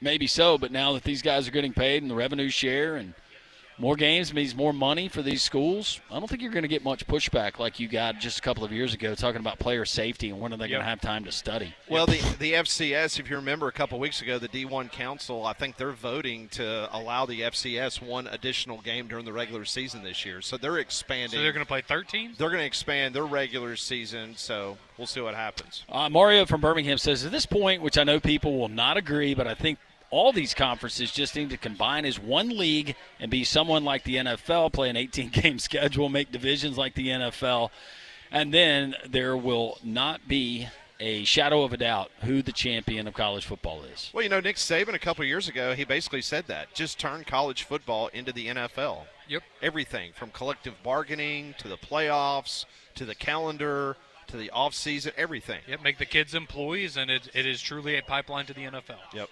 And Wesley in Chalkville says the SEC and Greg Sankey have been treated like villains by the national media, but all along it was Petitti and the Big Ten who want to turn the playoff into a, quote, invitational. Well, for any of these, whatever behooves your conference, Jim, whether it's Tony Petitti, whether it's Greg Sankey, whether it's Jim Phillips, or whether it's Brett Yormark, if I was in their seat, I'd be doing the same thing. Absolutely, yeah. If you can guarantee, hey, we're going to get a minimum of 4 teams in the playoff every year, why wouldn't you take that? And nobody would listen, nobody would care if Joel Klatt was singing the praises of the SEC and the Big Ten. He gets a lot more flies with vinegar in this case than he does honey. One thing's for sure, based on what you heard the clips that we played earlier from Tony Petitti, they don't sound like they're ready to back down off the 4 automatic qualifiers. No, they don't. No. So it behooved them last year. Very much so. We will get to more of your text messages, your phone calls as well, 1-800-239-WJOX. Abide Roofing, they're ready to help you out right now, 205-922-7134. How about a free roof inspection? Everyone loves free stuff, right? How about getting the Abide Roofing team, the local roofing team, up on your roof? There's no strings attached. There's no pressure. They just want to give you an honest assessment if you've got any issues. Hopefully you don't, but if you do, loose shingles, if you need a full roof replacement like I had to get, let Travis Lloyd and the wonderful team there at Abide Roofing help you today. I got me a brand new roof. They dealt with my insurance company. They can handle that as well for you. I trust these guys 100%. They're licensed, bonded, insured. They're the real deal. So take advantage of the fact that we've actually got a couple of days of no heavy rains in Birmingham. Let Travis and the Abide Roofing team get on your roof, free roof inspection, free of charge. Let them come out and take a look at what's going on your roof. Hopefully everything's good. If not, they can help you immediately. Do it for your home. You won't regret it. AbideRoof.com. That's ABIDE roof.com or 205-922-7134. We are surrounded by just wonderful patriots, great Americans here at Social Taco. You can come and join us. We're up in the terrace. We do have some seats that are available. We broadcast until 2. It's 3-man front on Jox.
everybody loves some good news, right? Sure. So after missing 2 months last season following a cancer diagnosis, Hall of Famer Randy Moss is expected to return full-time on ESPN's Countdown this year. So that is great. That's great news. That is great news. So Randy Moss, who had to sit out because of a cancer diagnosis, he is coming back full-time at ESPN. So that is a great story for NFL Countdown and for Randy Moss. I really love Randy Moss and not only the job that he does there on the broadcast, but just, he was a bit polarizing at times early in his career, but when you get right down to it, Randy Moss is just a country boy. That's what he is. An outstanding career as a player and now as an analyst, but that is wonderful news just as a human being that he is cancer-free, and praise the Lord. That's awesome. So today, as we all know, not only is it a big day for Auburn athletics because they officially become a Nike school, today is the first day in which college athletes can now be paid because of the House settlement. So a lot of data has been coming out in regards to how much money has been spent, especially over the last month. And Open Doors, who is they're a facilitator. Is that the best way to put it? Yeah. In regards to what they do for NIL and for student athletes. Well, today they released some staggering numbers in regards to some of their financial takeaways from this previous years. So total spending on NIL products and services essentially doubled from year to year. Last year was at $1.17 billion. This year it was $2.26 billion. And they're projecting that to go up another $500 million this year. It's just amazing how much money now is going through the doors in regards to that. Well, they're going to spend what they have. It's not like these schools are going to be putting some of this money back and putting it in a coffer or a slush fund for a rainy day. They're going to spend what they have, but that's the nature of college football, and you basically have to do that. Yeah, they project $2.75 billion this upcoming year in regards to NIL deals. And what we do on a daily basis, and we're kind of in a bubble, so to speak, but I think it's funny how a lot of the national news networks, that was their lead. One of their leads today is talking about, hey, this is the first day. I think our brains have already been programmed like this has been going on for several months, but the day officially is that day.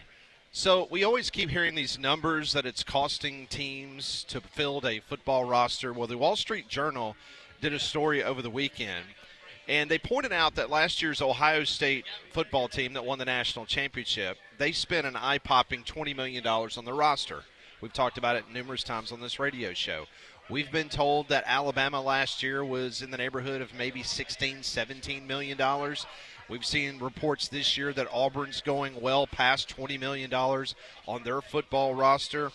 So, according to the Wall Street Journal, this season, the Buckeyes, if you're on the roster, you're currently probably going to make close to $35 million. Is that for Jeremiah Smith? What's everyone else getting? The payroll is, according to the Wall Street Journal, is going to be one of the highest paying football programs in America, which goes without saying, and it will be between $30 and $35 million. Now, Brian Schottenstein, who is the co-founder of the Ohio State Booster Collective, the foundation, he gave this quote to the Wall Street Journal. He says, "We're going to make sure that Ohio State is always at the top of the market." End of quote.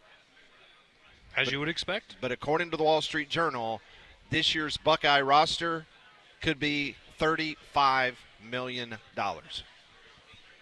That's just wild when you look at what they had last year. And, I think we all looked at that roster and said, man, that's the best roster on paper in college football, and it proved itself by winning a title. But You're telling me they found $15 million worth of improvements that they could make? Well, to that but roster? you think about all the extra income they have on the words that they claim to own out of our English vocabulary. That's true. I have to imagine trademarking "the" was not cheap. And not to mention It's the a common fact one. that when you're talking about a team that's coming off a national championship, they made a lot of money off of trinkets and T-shirts and hats and Yep. whatnot, and that fires up the fan base. Listen, we saw it with Alabama basketball. Alabama basketball gets to the Final Four. Guess what happens? Oh, so much money came in. Yep, they come back from Phoenix, and so guess what? It's like, hey, you know what? I'm excited. I'm ready to go. So let me sign on the dotted line. Let me get a subscription to Yay Alabama. Let me help fund the practice facility that Nate Oates. And what did wanted. that get you, Conrad? An Elite Eight. Bogus. Not good enough, Nate. Not good enough. It was still pretty good. When does that happen? When do the Alabama fans start getting really picky about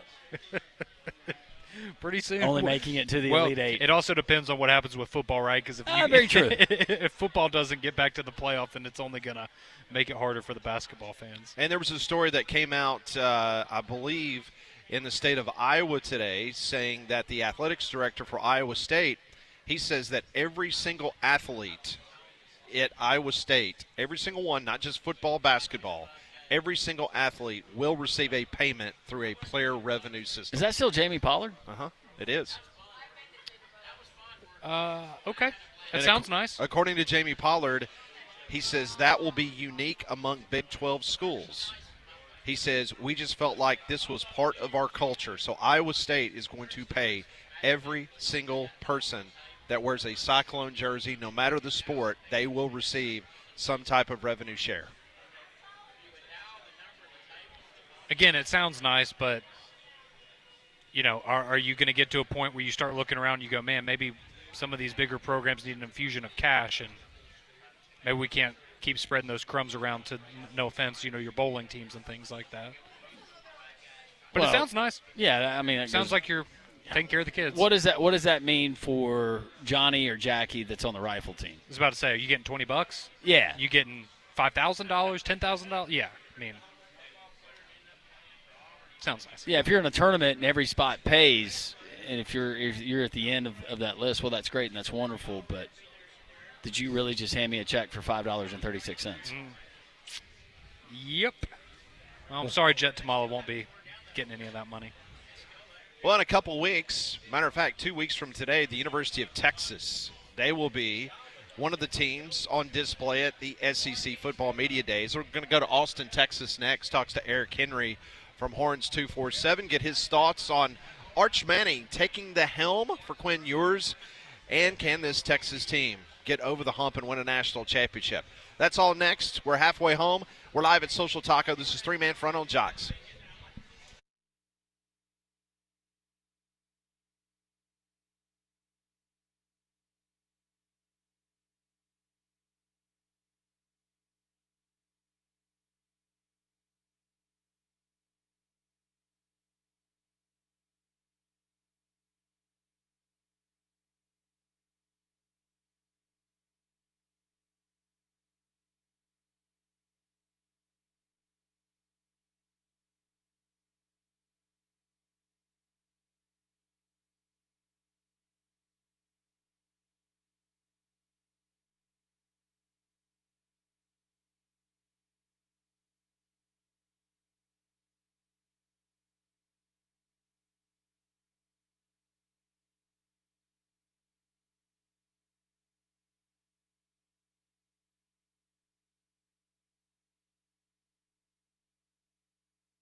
It is 12 noon. Welcome back in. This is Three Man Front. We're live at Social Taco. Hope everyone's having a wonderful Tuesday. Come on by and see us. We'll be here until 2 o'clock. The Taco Terrace is filled up with a lot of great Jox listeners. And also, Landry, I want a healthy shout-out to our brand-new listeners down in the Gulf Coast, there in the Gulf of America in Mobile, Alabama. Yes, Pat, the official launch of Jox Mobile today, 104.1 HD3 FM and also AM 660. So our friends there in Mobile, Alabama, we appreciate you. Glad to have you on board as a part of the Jox family. And feel free to text, or when you're here in the area, drop by Social Taco on Tuesdays as we broadcast from 10 to 2. Joining us now on the Higginbotham Hotline is a gentleman that covers the Texas Longhorns, and I am sure that a lot of people in Austin, Texas are celebrating because their friends down the road in San Marcos is now a member of the Pac-12 Conference. You know, at one time, Eric, it seemed like Texas was going to be that team in the Pac-12 Conference. Now it's just a team about 45 minutes south of Austin now heading west. As always, pleasure hopping on with y'all. Always enjoy to be on in the Yellowhammer State. My memory serves me correct. You are correct. There we go. Right, I gotta get that. There's joy in the greater Austin area. I think the old running gag. And listen, I am not a Longhorn alum, so I'm saying this very trepidatiously. But the old running gag is that you have a fair amount of Texas fans who went to Texas State. So maybe there is some crossover between those folks there in Austin and being excited about the Bobcats move to the Pac-16, whatever it is now. Eric, a lot of buzz, and rightfully so, around Texas quarterback Arch Manning. You look back to Quinn Ewers, and I know the injuries played a part, but in your eyes, when you compare Arch Manning, his abilities, what you think he's capable of, and then you compare those with the deficiencies, perceived deficiencies, real deficiencies that Quinn Ewers had. What's the difference in the two quarterbacks? Well, guys, I have to admit, you caught me a little off guard with that question. I wasn't expecting an Arch question, so I got to kind of rack the brain here. I'm kidding. All right, so listen, this is my honest opinion. This wasn't really a popular take with very many Texas fans last year, but the primary strength that Quinn Ewers had in Steve Sarkisian's offense over the last 2 years, probably more pronounced, more evident in 2023 than in 2024 because of the injuries, is his ability to reset drop. As soon as that back foot hits, the ball is coming out, like a good point guard, getting to the hands of your playmakers, really working the shallow and intermediate areas of the football field. And now I almost have to say that with a little bit of hesitancy because it's not that we don't know that Arch Manning can or can't do that. This is not a sample size. However, a lot of people look at the start against Mississippi State, and they look at the 4 touchdowns against UTSA when Quinn was hurt, but they ignore the first start against Louisiana Monroe, a game where Arch Manning only completed 52% of his passes. And Steve Sarkisian said post-game, hey, I was kind of kicking myself for not calling more, easier completions, building into the game plan for Arch. Arch is an excellent deep ball thrower. I don't want to overload you with numbers, but Quinn Ewers for his career, if you look at pass attempts that traveled further than 20 yards in the air, was right around 28% for his career, all right? If you want to compare that for, let's do the Dylan Gabriel for last year, for example. Dylan Gabriel completed 55% of his attempts that traveled north of 20 yards in the air. So not a excellent deep ball thrower in comparison to his peers, whereas Arch Manning, in a very limited sample size, but still, last year completed about 41% of his passes that traveled 20 yards in the air. I say all that to say this. Boil it down to brass tacks and answer your question. Quinn Ewers kept the offense on schedule by getting the ball out of his hands. We'll see if Arch Manning can do that, but the fact is that Arch does bring to the offense outside of his legs is he can hit 1 out of 3, I guess 41%, almost 1 out of 2 deep balls per game. That's a dynamic Texas' offense has not had when you were time to flip that. So, shocker here, Eric. I got another Arch question for you. So we have, as we've been talking about him, a lot of people picking him to win the Heisman, be the best quarterback, or at least one of the top 2 or 3 guys in the SEC. From what you've seen from Arch, how good are we talking about him potentially being? I mean, are we starting to go into a Joe Burrow type category or a Tim Tebow, where you're talking about these guys that are looked at as all-time greats in the Southeastern Conference? Is his ceiling that high, you think, for what he can do maybe this year or even next year at Texas if he were to come back? my girlfriend is sitting here next to me. She's an Indiana Hoosier, so she's rolling her eyes at the idea of the archetype, but she'll have to suffer through this answer. Okay, so the thing is this, right? I mean, sure, if we're just talking about pure talent, he has the ability to be all of those things. And yes, I did hear Paul Feinbaum this morning on Get Up say that he thinks he'll be the greatest, or at least in terms of, being prolific, that Tim Tebow-like type of impact. Arch has all that ability, and you have to say he's playing for an excellent offensive-minded head coach in Steve Sarkisian. He thinks he's going to put him in positions to have success. I just will say this, and I'll say this here on the air with you guys. I did an article, cheap plug here, it's available up on the site right now, where I ranked my confidence level in each position group on Texas' roster, and I have quarterback at 6. And that's not saying that I think Arch isn't going to be great, right? And that quarterback room as a whole still has some answers at QB. It still has some questions at QB2. However, factor in the fact that offense is replacing 4 offensive linemen. You still need to see what C.J. Baxter is going to be coming back from injury. You still need to see how guys like Emmett Mosley V from Stanford and Ryan Wingo are going to step up into their roles, right? I think Arch is going to have a good year, and yes, if he's playing on a top 5 team in Texas that's playing well, he's going to be in the Heisman conversation. But it's hard for me to just come out right now and say and put that type of expectation on him, given there are other question marks on offense. Talking to Eric Henry from Horns 247, joining us on the Higginbotham Hotline. All right, so Eric, a lot of talk, a lot of press in regards to this offense and what Arch is going to be able to do with Steve Sarkisian. Talk about the overall part of this football team. Is there one area for you that's the biggest question mark or a weakness or an Achilles for this football team to get back to the CFP and play for potentially a national championship? Yeah, listen, I'm going to point towards the offensive line. I think it all depends on who you are. Some people will point to receiver because of some of the inexperience there. I'm going to point to offensive line. Steve Sarkisian was very adamant whenever we would talk to him during the spring and say, hey, you have a group that's young. He would say, we're not young, we're inexperienced. He was always, and correct, points it out. You look at a guy like Cole Hudson, the true freshman starter, and quite frankly, the recruiting class that he was part of was out-recruited, by the ensuing recruiting classes. So he took a role as a reserve. He's going to have a chance to start again as a senior.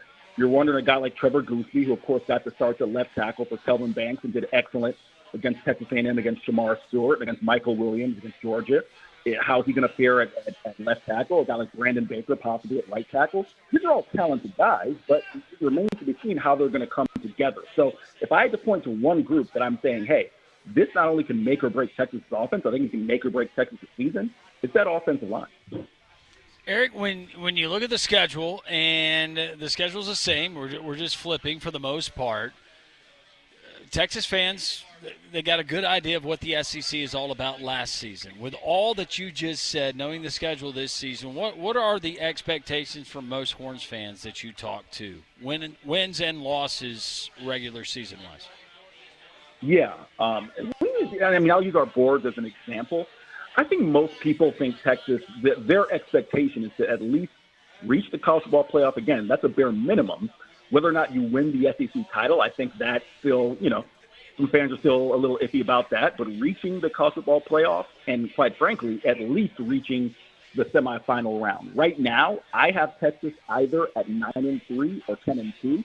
I think they could be as high as 11-1 during the regular season. And I do think whether this is a team that, even if they're a 9-3 team in the regular season that, make the college football playoff and have to play the first round, I do think they will peak later on into the season going through the college football playoff. And quite frankly, I do think Texas will take their national title. Okay, Eric, so I'm interested in what you just said there, where you have them as potentially 9-3 or 10-2. I'm going to assume in that scenario you have a loss to Ohio State to open the season. Would that be correct? That is correct.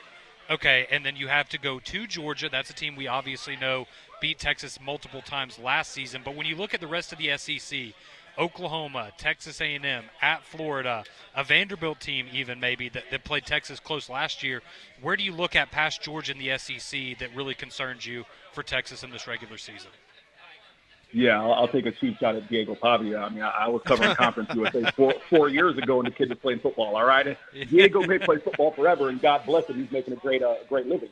No, the game outside of Ohio State and Georgia that you look at, I'll give you two. Florida, of course, we need to see what happens with DJ Lagway, see if Billy Napier finally has his quarterback and get things going there. Texas A&M. I think that's a sneaky good team. Obviously, of course, things are going to depend on how Marcel Reed can develop his quarterback. It feels like you can't get a consensus on that guy. Some people think he's going to be electric and be a star. Some people think he's a project. But those would be the two games outside of Ohio State, which I have Texas. And quite frankly, I think that's a toss-up game. Right now, I'm inclined to pick Ohio State because I think Ohio State's defense will hit the ground running faster than possibly Texas's offense. But outside of Ohio State and Georgia, those would be the teams I look at. All right, so if you look at the schedule, Eric, in regards to the excitement level with the fans, that first one against Ohio State, that's through the roof. You got Texas A&M ending this season, kind of bookend, coming to Austin, Texas. You got to go on the road to Georgia. From a fan base standpoint, which game do you think that they're the most fired up on for this Texas season in year 2 of the SEC? I'd say a toss-up between Georgia and Texas A&M. Not that there isn't excitement about Ohio State, but, and, this was well before I was covering the team. I think I may have still been in high school around the last time Texas made a trip to Ohio State. Still a lot of Horns fans who I guess weren't too thrilled with the friendliness, I guess I'll say, for the reception they got in Columbus. So that one's been kind of, a little 50-50. But I've heard a lot of Horns fans wanting another shot at Georgia, and then, of course, getting Texas A&M in Austin for the first time in a decade and a half for the Lone Star Showdown. Those two games Texas fans are fired up about, no doubt. That is Eric Henry. You can follow his work at Horns247. In just 2 weeks, Eric, hopefully we'll get to say hello and chit-chat in person about Texas and the rest of the SEC as we'll be at SEC Football Media Days. Just 2 weeks, and Texas will be on the main floor ready to go in Atlanta. So look forward to seeing you there in the hot city of Georgia. Absolutely. I'll be there. Look forward to it. Take care, guys. Thank you, Eric. Appreciate it. Hey, join us on the Higginbotham Hotline. All of our guests join us on that hotline. You deserve solutions that are built for you. Higginbotham is your one-source solution for insurance, financial, and HR services. The big takeaway from what Eric Henry, who covers Texas, just told us, if you missed it, we'll discuss it next on Three Man Front.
It's 12:16 here on Jox. Welcome back into the program. This is Three Man Front.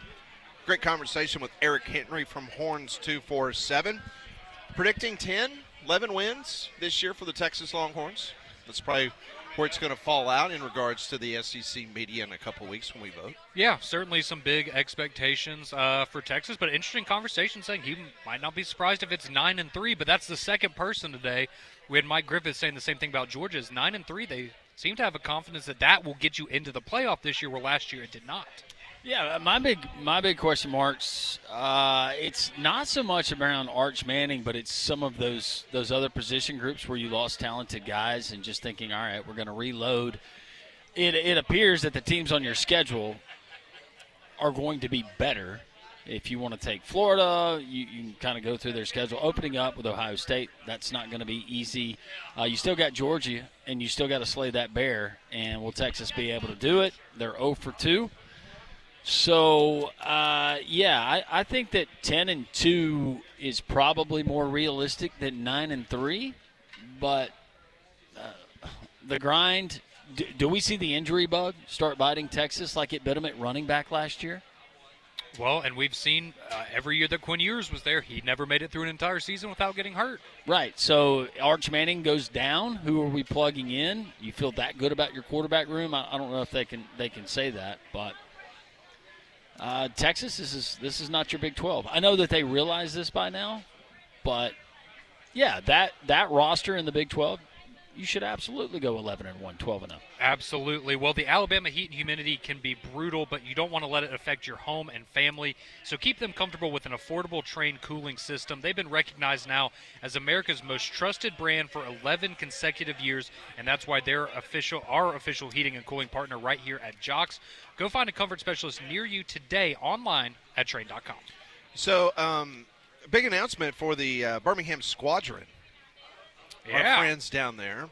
October the 14th, they're going to play an NBA preseason game. It's going to be the Pelicans versus the Houston Rockets. So you'll get to see a newly rich Jabari Smith. Yep.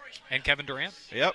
So they will be in attendance at the BJCC Legacy Arena. That is October the 14th at 7 o'clock. So tickets are on sale now. You can call the Birmingham Squadron ticket office at 205-719-0850. Appreciate our friends over at the Birmingham Squadron. They're a great partner we had last week during the NBA draft. And so big announcement today as the New Orleans Pelicans and the Houston Rockets. And a good day to do it because I'm looking October the 14th. That would be a Tuesday. So we So go you're not from gonna interfere? social taco Yep. right to Legacy Arena. I'll get somebody to bowl for me that night. That's Absolutely. fine. Oh, There that's you your go. bowling night, right? You got to go get Zion's autograph. I know you've been wanting that one. No, that's not. It's not one I've been wanting.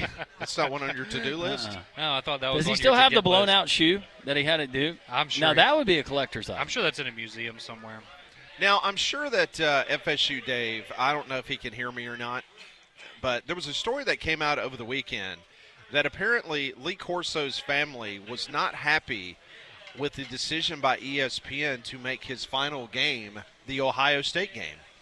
They wanted him to be at the Alabama-Florida State game. Did we not?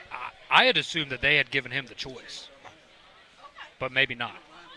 So his son, Dan Corso, admitted the family was disappointed that ESPN chose the Ohio State-Texas matchup over Corso's alma mater, Florida State, which opens the season against Alabama on August the 30th.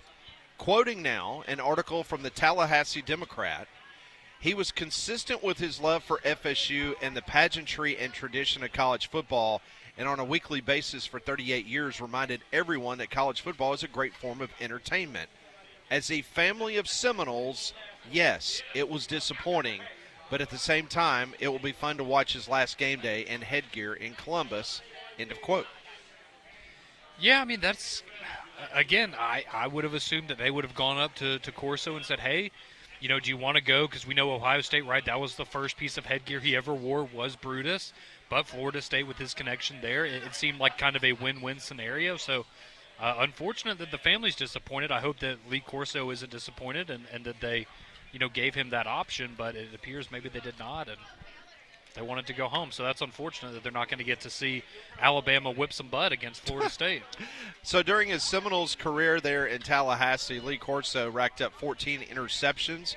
That was the most in program history until 1980, when Monk Bonasorti finished his career with 15 picks.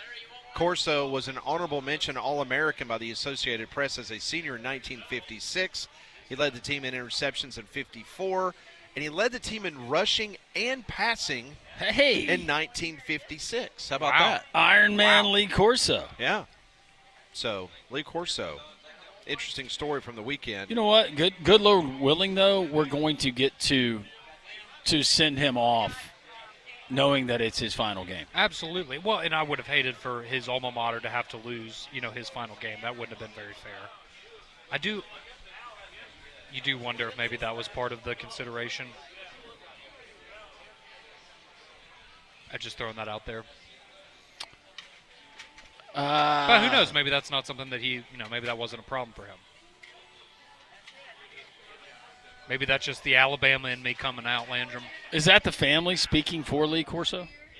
No, I just think it was That was his son, right? Yeah, and it's not like he came out and slammed ESPN. He just basically said, as a household full of Seminoles, they were hoping that obviously they would see him there in Tallahassee. But he is looking forward to. So you're not expecting an announcement that they've changed the game day pick to Alabama, Florida State? No, that's happening. Who's going to be the guest picker? Let's see. For Ohio State, it's probably going to be like Matthew McConaughey. I'm trying to remember, they've had, last time they were at Ohio State, maybe C.J. Stroud was the guest picker. Be interesting to see. Maybe it'll be Nate Bargatze. Big Ohio State fan, right? Yeah. From Nashville, Tennessee. Who's Vandy playing that weekend? Yeah. Is he not available? I think Nate might be playing the Wharf tonight. Is he? I think so. Huh. I'll double check that. But, yeah. Sad. I was going to be down there in about a week and a half. I could have gone to see him in concert. That would be a fun show to go to. I mean, I'm not saying he's not a funny guy. It was just a bizarre pick for him to be on the daggum game day set doing a pick. Well, it'll be fun to it'll be nice to watch him and have him get his send-off and his final moment there with the headgear, and hopefully he goes out a winner with whatever he picks, and it'll be an awesome, a very special edition of game day regardless. So you heard us talking yesterday to Clint Richardson about the Nike situation in Auburn. Today's the first day in which a new 10-year contract gets underway for Auburn athletics to become a Nike school. They're going to be paid handsomely to be a Nike school. But here's the thing. I am very perplexed why there is not – we have been told that there is not readily available merchandise from Nike with Auburn's logo on it. Is that correct? July 25th is the date that I'm seeing for when it will be available. By the way, Bargatze's playing the 16th, so don't rush out and get tickets. But, yeah, that's what I had heard. It was not readily available. But if you're a Rutgers fan, you can get your Nike Rutgers gear. See, that's the thing that's just so odd to me. So, okay. So you have a situation where Rutgers – they announced that they're a Nike school starting today, right? Correct, yes. And they have their what are the pop-ups? Pop-up shops around campus where you can go and get your new official gear? Well, actually, the pop-up shop is that day. That's today. No, it's not. Oh, yeah, it is. You're right. Yeah, that's today. Sorry. You are correct. So Rutgers has a pop-up shop. Now, I will say this. I'm not sure that Rutgers, maybe only they need like 100 pieces of athletic I would gear. think that, Auburn's would be in higher demand than Rutgers, yeah. So maybe it's not a very large run there for Rutgers? Maybe not. But for Rutgers to be able to buy merchandise immediately with the Nike swoosh and with the Rutgers logo and all that kind of stuff, and not Auburn, come on. Well, we were just talking about how many people today would go and spend more money than you normally would just because, hey, it's the first day of the Auburn Nike gear. I have to get a whole new wardrobe. and you're going to make that emotional purchase, and that's good for Auburn, good for Nike. It's unfortunate they don't have that ready. Maybe you're building up anticipation.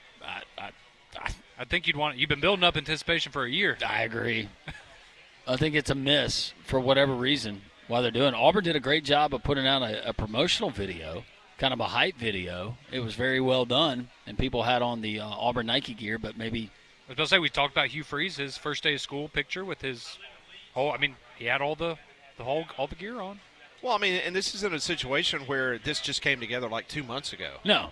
Like, this announcement was very well April. done. I mean, you mean to tell me that Nike, the largest athletic wear company in the world, couldn't have a couple of polos and T-shirts and shoes ready for Auburn consumption on July 1st?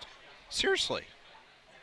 I'm right there with you. Well, and even then at that point, right, you could make it into – because you see this all the time with, Jordans and sneakers and stuff, right? You make it almost like an exclusive, hey, this is the first day, the first batch of Auburn Nike gear, and you almost make it into a, like a raffle type thing or something like that, where you make it have kind of that allure of, ooh, I got the first piece. Well, now if you're Auburn, you try to build it up with your fan base, and you have a Midnight Madness sale or whatever, where people go in and have exclusive savings or access to certain products that are not going to be whatever. I guess you do that, but it seems very odd that we're not getting that today. Yeah, I mean, maybe Auburn sent it all back and said, "Man, this looks like this is the wrong shade of orange. This is burnt orange. This is crap." So it went into effect at 12 midnight last evening, and all the individual sports at Auburn, they have been releasing certain videos with some of their gear. So obviously the actual players already have some Nike gear. Yep. I'm sitting here watching equestrian. The equestrian the horses. The equestrian team. The horses in their blinders, are those swooshes? You got softball, volleyball. See, if you're on, and who knows, maybe they are doing something like this. Are you not sending people from the athletics department? I guess it's the summer, so you don't have as many options.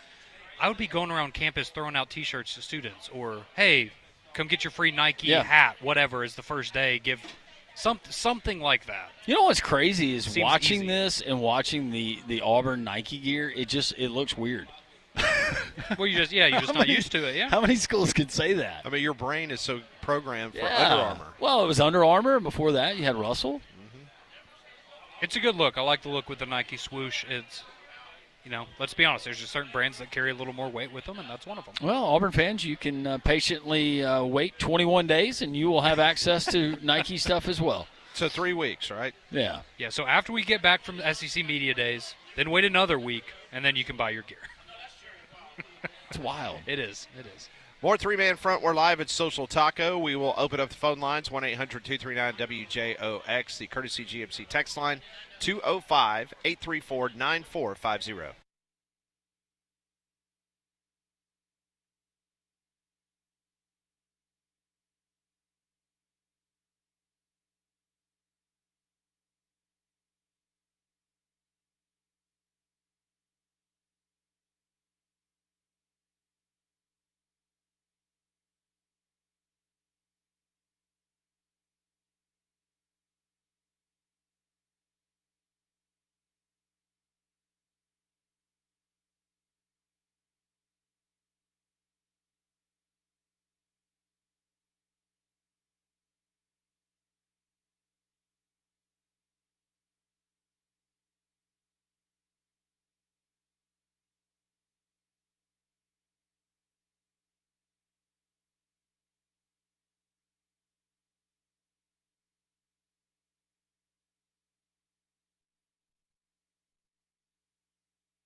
It's 12:32. Welcome back in. This is Three-Man Front on Jox. Welcome everybody across the great state of Alabama listening in.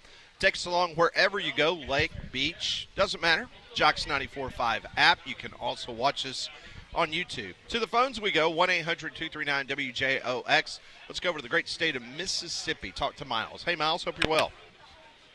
Good afternoon, all. Hope y'all are well. We're doing well, Miles. You need to make a trip over here to Alabama one day and come see us at Social Taco. You know, I'd love to. I used to live in Birmingham, and I'd love to. We'd love to have you. We'll buy your lunch. Well, shoot. It's a date. I mean, let's go. Did y'all hear about North Carolina's new athletic director, Steve Newmark? Yeah, so Bubba Cunningham got an extension, but now they've gone and hired is he a former Major League Baseball He was executive? a racing he's a right? racing guy. Yeah.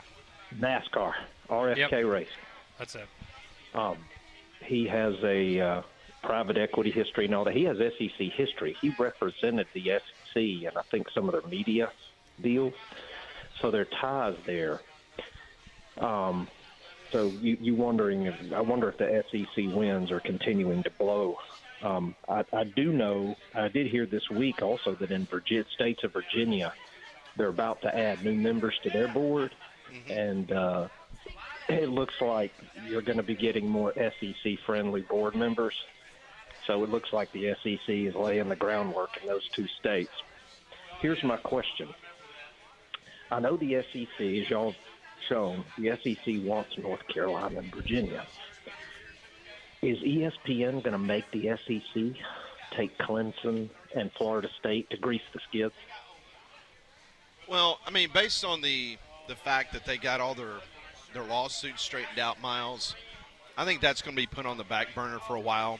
Now, there is going to be that out clause for the teams of the ACC that want to get out in a few years, and they may take a look at that. I think 2030 might be the year that that's supposed to happen. I think we're not going to hear a lot about the expansion because this college football playoff situation, once that gets settled and once the dust finally gets taken care of there, I think at that point in time the SEC and the Big Ten and everybody else might take another look at it. But there are so many other issues going on right now in college sports. I just don't think that anybody is ready to go down that road yet again.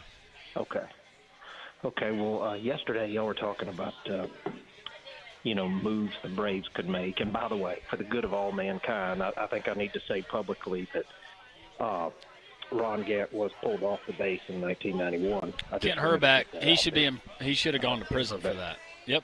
Yeah, he should. That's federal. That's federal violation there. Let me ask you this. In last week also, y'all talked about, the role of the general manager, where's it most important.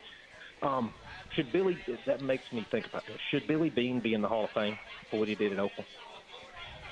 Tell you what. Yeah, absolutely. I mean, he's the one that pretty much laid the groundwork for what analytics and everything else is now. Yes, they changed sports. They changed businesses. They changed the world.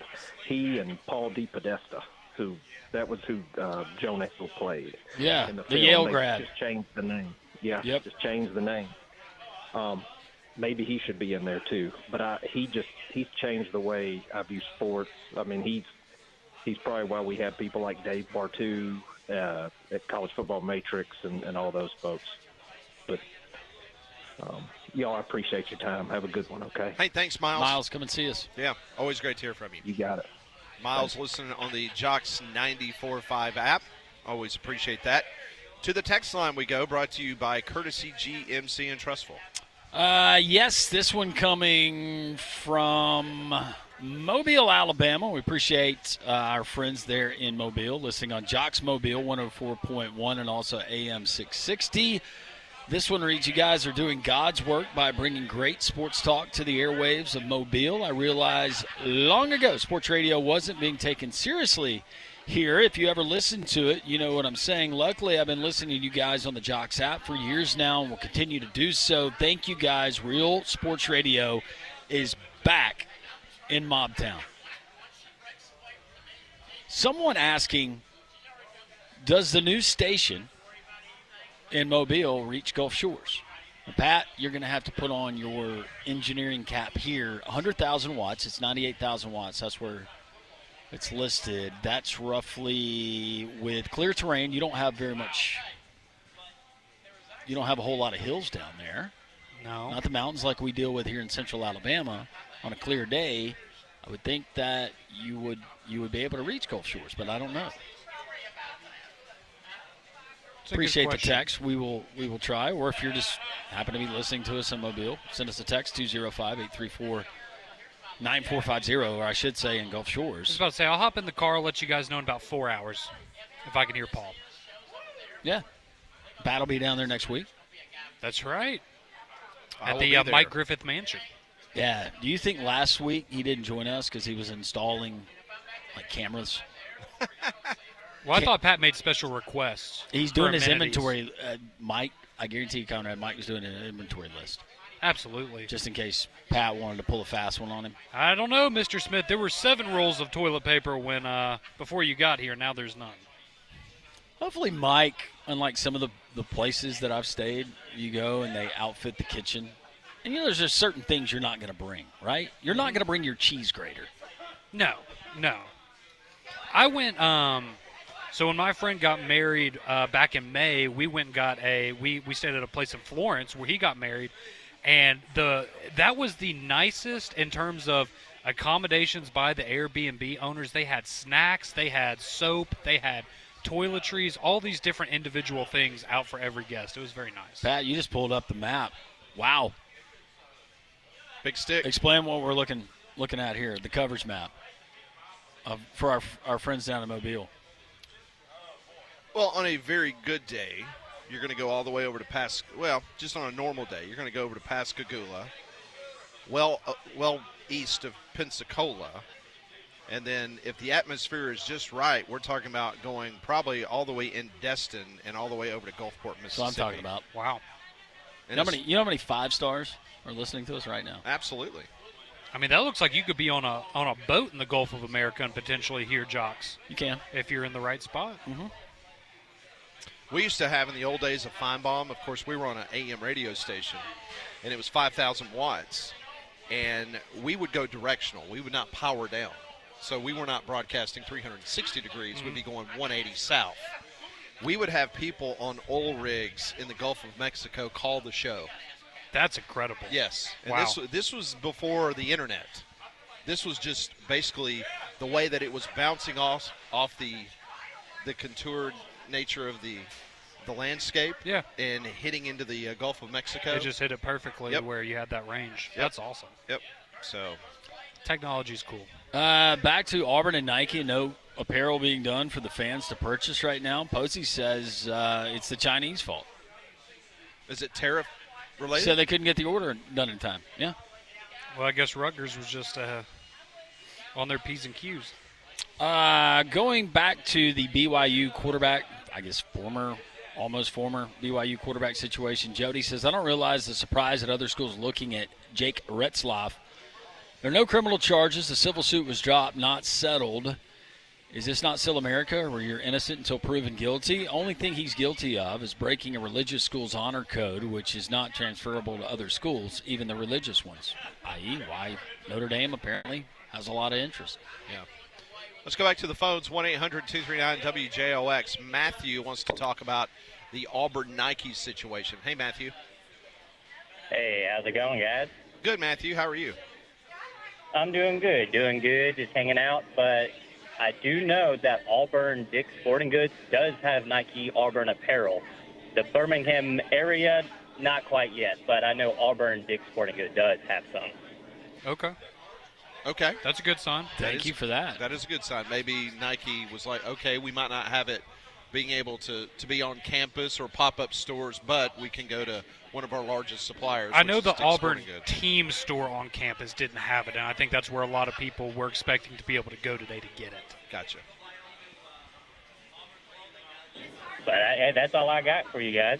Hey, thank you so much. Thanks, Matthew. Yeah, we got another text came in. Auburn On to Victory gear has been available since March 1st on the On to Victory website. You'd think the rest would be available today. Oh, so I guess you could pre-order it in March and maybe it got delivered today? Sure. Or something like that? I don't know. Cool. Well, hey, there you go. There's one spot. If you want to go to Auburn, you can get your gear today. Steve from Tuscaloosa asking if the Chinese tariff war had an effect on the delay. I just know I have no problem blaming it on the Chinese. I just know that a couple of years ago when I was still involved in a local ballpark, it was amazing how difficult it was. And this was way before any of this stuff, from a political standpoint was even a thought in anybody's mind. But it was difficult. Just trying to get jerseys for a Little League team or whatever? Well, I'm talking about Under Armour and Nike. I mean, both experienced a lot of supply chain issues. And there would be things that you would think this should not be a problem getting. Yeah. And it was. I saw in an article, and I can't get credit because I forgot where I saw it, but I never really realized this, but Bo Jackson and Charles Barkley and their affiliation with Nike, you've never seen them with Auburn Under Armour gear on. Oh, that's a good point. I hadn't thought And they are ambassadors, and those are two very prominent Auburn grads and former players that get a lot of exposure, especially Charles Barkley. So maybe the Nike angle, that will help. Yeah. Interesting. Yeah, I hadn't thought about it like that before, but yeah, now that you say that. Have you always been one of those fans that will you wear your old gear if they change manufacturer, apparel provider? Pat? I still have Majestic jerseys from the Cardinals. I have a couple of Nike because the Cardinals have introduced a couple of different uniform tops the last couple of years that were Nike. But just like when you lost the bet a couple of years ago and you had to wear the Cardinal Road jersey of mine, remember you tell me how it was like you were wearing a weighted vest or something? Yeah. You know how heavy it was? Yeah, it felt like something you put on when you have an x-ray. Yeah.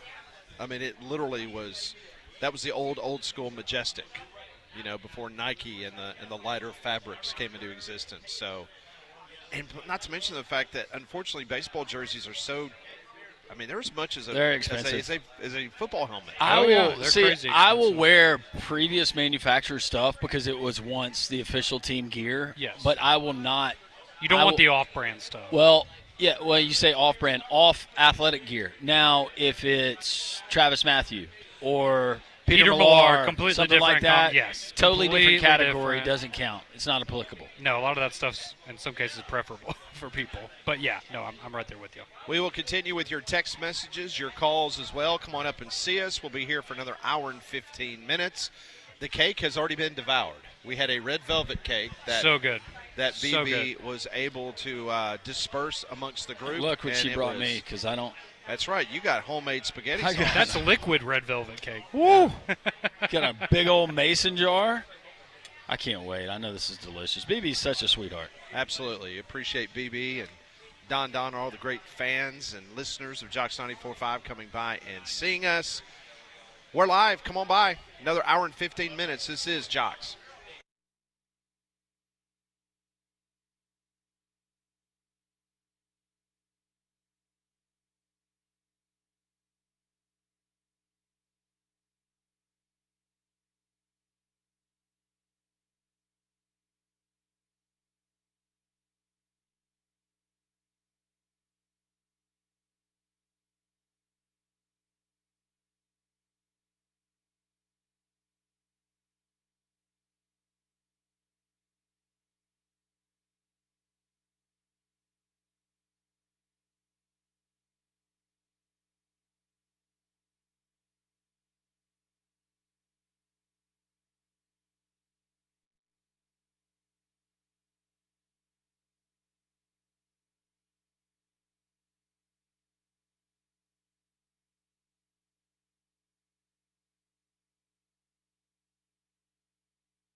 It is 12:49. Welcome back. This is Three Man Front. We're live at Social Taco in Homewood. Come on by and see us. We'll be here until 1 o'clock each and every Tuesday. We are right here on the Taco Terrace. A great crowd today. Appreciate everybody stopping by and saying hello. So a good group that just left here from Talladega, Alabama. They had the day off. They wanted to come and have an extended lunch. So we appreciate them and everybody else coming by. And that's Dave, the owner of Social Taco, and all the family of across the way. You got Soho Social, and you also have Soho Standard. He was walking over here like he had a purpose, and then he got intercepted by Don Don. Now Don Don has pulled him down to a table off by the side, and Lord knows what Don Don is trying to tell him. Hopefully he doesn't get the boot. Well, you know what? Maybe he's telling him about the GMC Summer Sales event at Courtesy GMC in Trussville. Off of exit 32, off of I-459. The savings are hotter than ever, just like the temperatures outside. Right now in Trust, we'll get up to $15,000 off the luxurious Sierra Denali Ultimate, or save up to $11,000 off the rugged AT4X with the largest selection in Birmingham. Plus, they've got over 30 certified pre-owned vehicles on the ground. Price to move today. Don't wait. Visit them online at courtesybirmingham.com. Go see them in person, Courtesy GMC in Trussville. And for our new listeners down in Mobile, you can go on courtesybirmingham.com, and there have been plenty of folks on the Gulf Coast that have purchased vehicles from Courtesy GMC, and they've made the drive up here or they get them delivered. So great opportunity to save some money. Not going to find a better place to get a brand new GMC than Courtesy GMC in Trussville, off of exit 32, I-459. Yeah, it's pretty crazy. I just took my headset off. That's actually what Don Don was talking to him about over there. About the hottest deals at Courtesy GMC? About the Courtesy GMC Summer Sale, yeah. He should. That's exactly how it should be. Dave loves a great deal. Everyone should love a great deal. Yeah. Absolutely. You can get a great deal here at Social Taco. We're going to be broadcasting until 2 o'clock. A lot of folks here in our Jox family group, they've ordered, they've eaten, and now they're just commiserating and having a good time. FSU Dave, he's got his 2 pitchers of beer. One of them is already consumed, so we'll get him a ride home. But you can join us every single Tuesday. And don't forget, on the weekend, they have a wonderful brunch. We don't talk enough about it, but 10 to 2 on Saturday, 10 to 2:30 on Sunday. You got the Bottomless Tapas brunch. So it's a hot spot for brunch, but also happy hour, 3 to 6, Monday through Friday. If you want to go out on the patio or enjoy it here in the nice AC, you can do that as well. Well, we talk about it all the time, and I didn't think that you could improve upon the chicken feather, but that's exactly what they have done here. That's what they did. And I'll be completely honest. We are here. We love being here. I would highly recommend anybody coming here and order some chicken feathers. That is one of the best things I've had in a long time.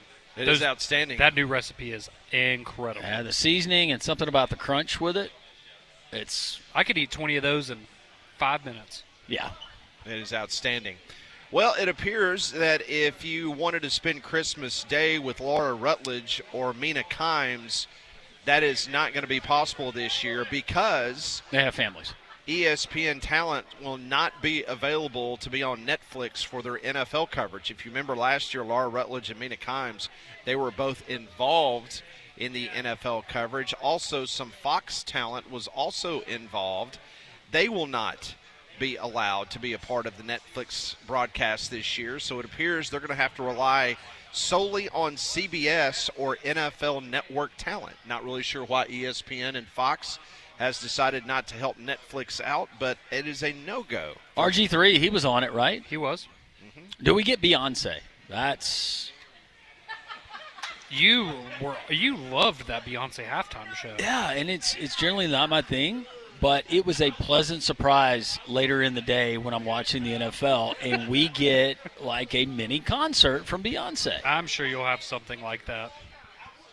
Maybe not Beyonce again, but I'm sure they'll do something. Well, it's also interesting because you're not going to be able to utilize some ESPN talent for Netflix. Don't forget, YouTube has got the Chargers and Chiefs game that they paid a lot of money for. And YouTube will not be able to use ESPN or Fox talent as well. So it's a shot me and you can get a game, Landry. I'm busy on Christmas. Pat will be available. We do things early in the morning. I'll be available. As long as he can do it from his house, he's good to go. Yeah, exactly. Well, technology. I have one condition. I'd like to do it from my home. Netflix. There's plenty of folks. You had an idea of these comedy specials that we get, the stand-up specials, like a Nate Bargatze. Go a whole different direction. Well, and I guess now, since technically technically under the ESPN umbrella with the NBA studio show, where you wouldn't be able to get Chuck and Shaq, because that's what I want. That Charles Barkley and Shaquille O'Neal do a game together. That'd be hilarious. So the YouTube broadcast is going to be produced by NBC. So it might be a situation where NBC talent would be available. Yeah. Oh, look, Mac Jones is here. We get Michael Jordan doing an NFL game. That would be something. He's NBC talent. Why is Mac Jones here? Is that Mac Jones or Drake May? It's Mac Jones. That's Mac Jones. Jones. It's Hastings. It's got to be Mac. I thought that was Garoppolo back in the day. Oh, it could be. It's just like him. Yeah. He had a type, didn't he? Fat Joe's here. Better have his cake. Where's his cake? He likes spray glitter and boots that come up to your knee. Yes, he did.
It is 1 o'clock. Welcome back in. 1 hour left to go. Come on and see us. We're at Social Taco every Tuesday here in Homewood.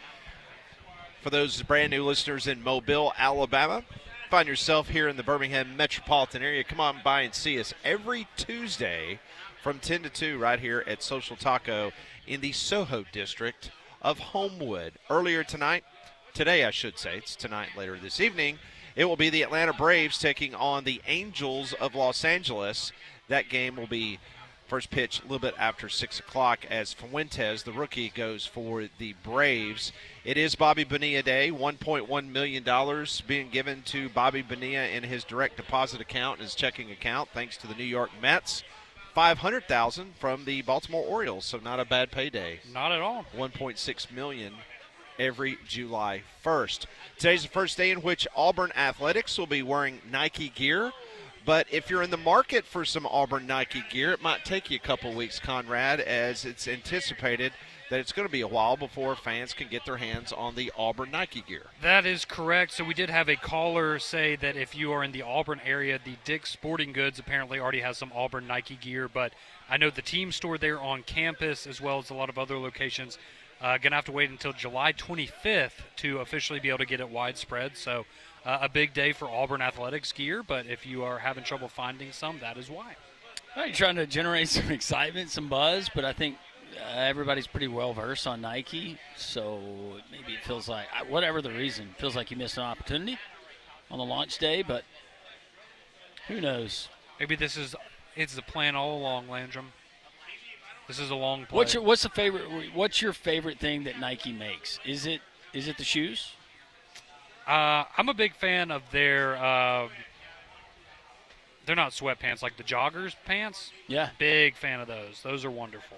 I don't think I have a pair of Nike joggers. They are great. So it is interesting, talking about the Braves, Landrum just pointed this out. Fuentes was the scheduled starter, but they have made a switch in which I believe it's now Grant Holmes, right? Yeah. Fuentes is scheduled for tomorrow. You got Grant Holmes today. And we haven't mentioned it, but Ron Washington.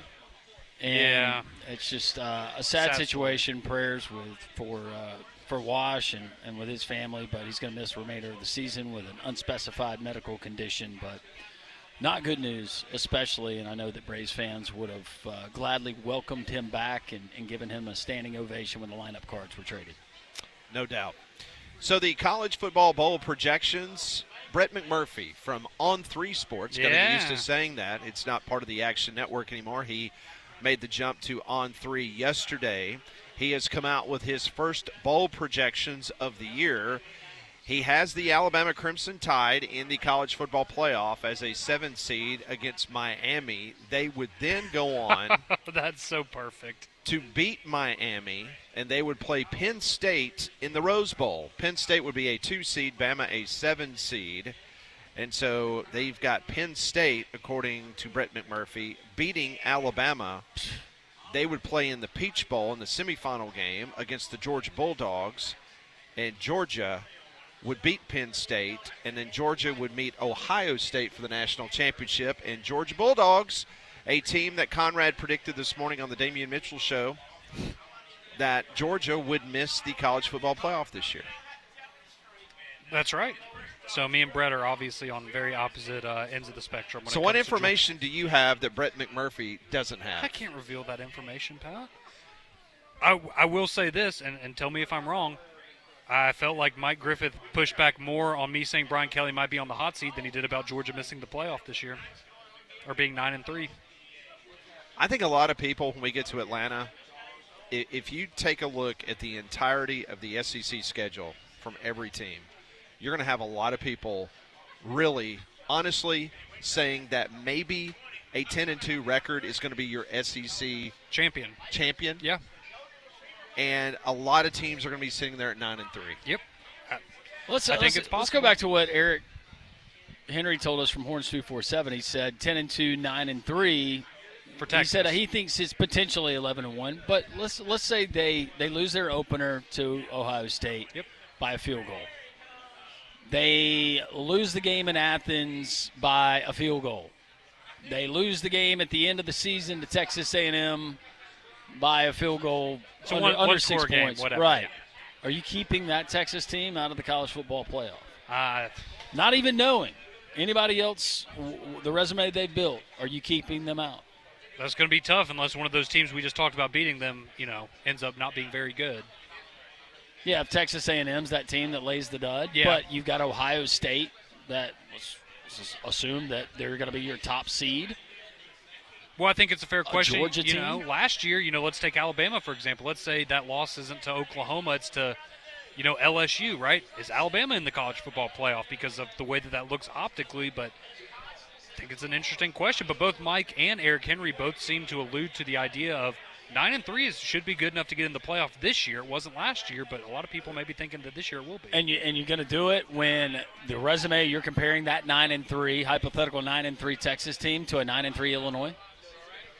Well, their game control against Maryland, Landrum, it was really just through the roof in week 3. So, yeah. So this goes back to the Tony Petitti thing and why the fact that we're even having to joke about that is why they are frustrated with the College Football Playoff Committee. All right, so from this bowl projection standpoint, I'm sitting here just looking the other SEC teams and where potentially he has Auburn. He does have Auburn going bowling. I believe it is in the Gator Bowl, and I think it is against Georgia Tech. Yes, it is. December 27th. Would be a good matchup. At the Gator Bowl, Auburn versus Georgia Tech. I like that. I would guess that's an 8-4 Auburn. Yeah, based on that. Meanwhile, in the Birmingham Bowl, which is December 29th, he's got Missouri versus Oklahoma State. Bring some Gundy to Birmingham. Yeah. You like that one? I do. Jacksonville State is playing in the Independence Bowl in Shreveport against BYU. BYU does not want any Shreveport. I can just promise you. No, last time they were there, they got their tail whipped by Bill Clark and the UAB Blazers.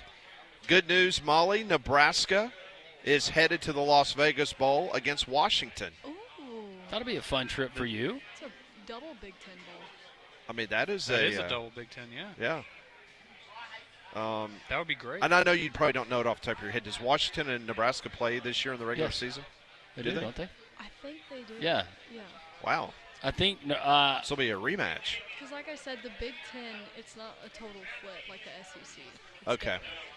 Let's see. They do not. They don't play? They do not play during the regular wait, season? I think it's next year Nebraska plays Washington, Oregon. We do flip with USC and UCLA. I think I'm confusing this. Is it IU that has the return game with Washington? That might be it. Maybe so. Yeah, they're not. Sorry, my Reds are combining. Not on Nebraska's schedule. Meanwhile, the 68 Ventures Bowl down in Mobile, Alabama, they've got Western Kentucky versus Troy. Okay. That would be a nice bowl game for Troy. Yep. Down in Mobile, if that were to come to fruition. No, Where Indiana is doesn't play them either. Wait, so where is Illinois in this? Oh, Just they've that- got 'cause to that's be in gonna the college football playoff, Well, I'm right? sure. Yeah, I thought he would have had them beating Georgia for the national championship, but he didn't. so. No, he does not have, according to Brett McMurphy, he does not have Illinois playing in the college football playoff. I think that's just going to be our question now. Every time we see the new projections, it's going to be, where's Illinois? Where are they? Oh, now I'm looking. Good news is that the former head coach of the Nebraska Cornhuskers, UCF, is playing in a bowl game in Orlando, Florida, against South Florida. The Cure Bowl. Oh. Illinois does play Washington. Illinois does? Yeah, we found an opponent. Okay, there we go. So the war on I-4 That would be good. between UCF and South Florida. Scott Frost versus the Russian. Wow. Loser has to leave the country. Alex Golesh. I think Molly would be in favor of that one. We're rooting heavily for USF. You ready for this one? Yeah. So last year, the Pinstripe Bowl had the University of Nebraska playing in it. This year, they've got Iowa scheduled to be there. Or that'd be great. Molly can go back. She's already familiar. Who's in the Music City? Music City Bowl. Oh. Oh, there it is. There it is. I'm just interested to see what New York looks like at that time when they play that game. Ole Miss and Illinois in the Music City Bowl. Pat, if that happens, we've got to have we have to go as a team. Or Absolutely. as a show. All four of us have to be in attendance for There that is game. no doubt. and I will wear so much hotty-toddy gear. People will never know I was an Alabama fan. Oh, that would be so sweet. That would be. You could definitely pull off the Ole Miss look. You could. Thanks. I don't know what that means. No, it's good. Yeah, I'll take it. I'll take it. I mean, you think of fan bases that don't know how to dress. Ole Miss is not one of those fan bases. No, you don't have to worry about that. No, you're going to match. You're going to coordinate. Yeah. Maybe a little seersucker. No, seersucker is going to be too. Well, some people think you wear seersucker all year round. I've got a seersucker bathing suit. I could wear that. You know what I'm looking Yeah. forward to in Please Atlanta? don't. Because you know who's going to be wearing a seersucker. Oh, Brett. Absolutely. The Southern gentleman, Brett Norsworthy. Our friends in Mobile, Brett Norsworthy, who does a daily radio show there in Memphis, but also he's a part of the pre- and post-game Ole Miss radio network. He is a delight. He is a treat. He is a gem. He should be appreciated. You're going to love him during football season. No doubt. He'll be a regular during the football season, and he will be his schedule. He'll be coordinating. He'll be in Atlanta the same time we are. So I'm sure we will spend a good bit of time around Brett. I'm trying to remember. I feel pretty confident in saying that last year he was the best dressed person on Radio Row. Let's just be honest. It doesn't take much, Conrad. Fair. But it stands out in that environment. You're like, wow, you really you look put together. No, it's impressive. Well, to your point, Pat, it's like, did you save that to wear that here? Did you lose your bag? Is that what you think every day when I show up to work? Well, no, we know your situation. You have a situation. Did you know that? Apparently. I don't know. I don't know what your situation. Well, no, I know your situation. You get up before it's daylight. That is my situation. And at that point, the last thing you care about is what you look like. That is 100% correct. And I don't blame you one bit. That is 100% correct. Texts are coming in, 205-834-9450. Back to the Auburn getting Nike gear. Do you still wear your Under Armour gear? This listener says, if I've already paid for gear, I'm still wearing it till it wears out. Never knew people cared so much of having a certain brand. They do. Some people, it means everything. I'll never forget, I got called out by an 11-year-old one day because I think I had Nike shoes on and maybe something else Under Armour. Oh, like you had two conflicting brands on at the same time? It was like roll out of the house, got to run a quick errand. Yeah, who cares? Oh, yeah. Yeah. That's a big deal. Somebody asking, have we seen the Poop Cruise on Netflix? Very good train wreck series. Me and Conrad have seen it. It was great. It is. Do not eat it during dinner or watch it during dinner. Yeah, I don't know if I can call it great, but it was entertaining, to say the least. Yes. Danny is asking about the labor group in China. Did they go on strike? Is that why Nike has been delayed? A lot of direct shots towards China. Not the fine people, more of the regime. Thomas said, had a great lunch at Social Taco today with you guys and Jox callers, especially Birmingham's famous Don. Thanks and go Blazers. Thomas, we always appreciate it. Absolutely. Good to talk to Thomas during one of the commercial breaks. Appreciate him listening and coming up and seeing us today. And this will be controversial. Last year, the committee did all they could, Conrad, to get Alabama in the playoffs. When Alabama took their second loss, they were the highest-ranked two-loss team. With their third loss, they were the highest-ranked three-loss team. They tried to get them across the finish line, but couldn't do it. I don't disagree with that. Alabama had all the opportunity in the world, and we were on record. We did not think that foot. Alabama deserved to be in the college football playoff last year. But in hindsight, after watching SMU play Penn State, I would have rather seen that matchup. Correct. I certainly agree with. Let me back up a second. I will say that I thought Alabama, based on the metrics, deserved to be in the college football playoff last year. Over some of the other teams that got in. Correct. Yes.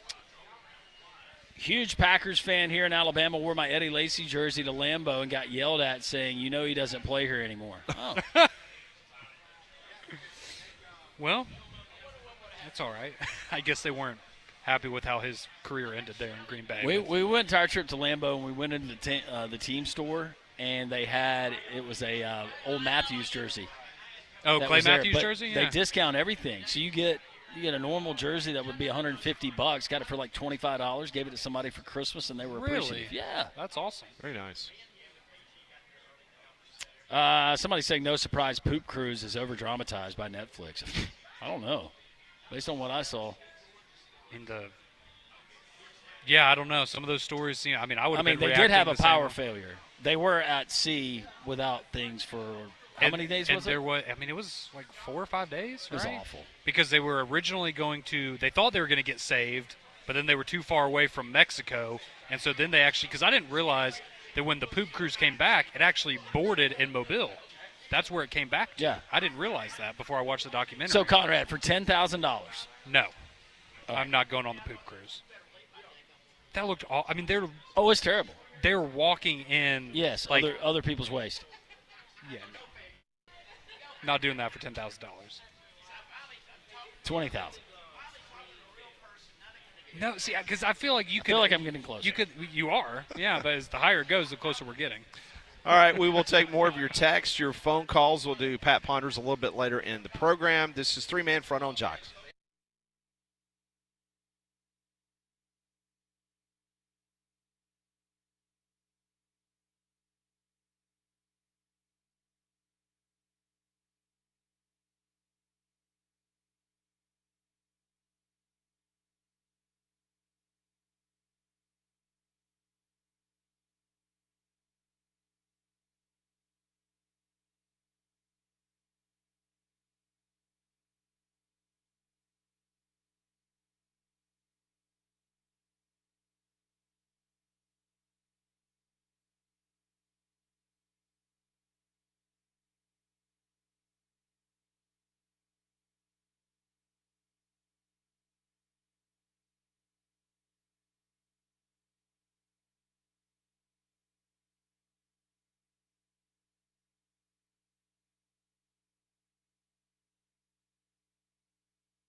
Another great Tuesday here at Social Taco in Homewood. Thanks for stopping by and seeing us. Good to see some fine folks of listeners to this program. Always humbles us every single Tuesday, Langelo, when we see all these folks take a time out of their busy schedules to come and break bread with us and enjoy the program. So we appreciate that immensely.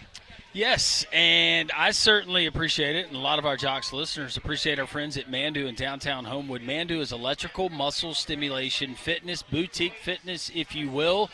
It's all FDA approved, but when you go into Mandu, in layman's terms, they put you in a suit, kind of looks like a wetsuit, and they hook you up with cables that go to a machine. It sends electric pulses to various parts of your body, and you can focus on specializing in different muscle groups, whether it's your arms, your legs, your shoulders, your chest. You want to work on your glutes, you can do that here in the summertime as well. Right now, if you sign up for Mandu through Friday, July the 4th, you get 10% off of your first month's subscription. That's right, 10% off if you do it before Friday. But the greatest thing about Mandu, it's 15 minutes, 15-minute workout because the technology equal to 6 hours in the gym. You're going to get results. I've gotten results, and so many other Jox listeners have as well. Mandu, downtown Homewood, MANDUU.com. Tell Paul and the gang that Landrum from Jox sent you. So we've been talking today about how it is the start of the Auburn and Nike apparel partnership today, right? We've been talking about how it's difficult to find that gear right now. Well,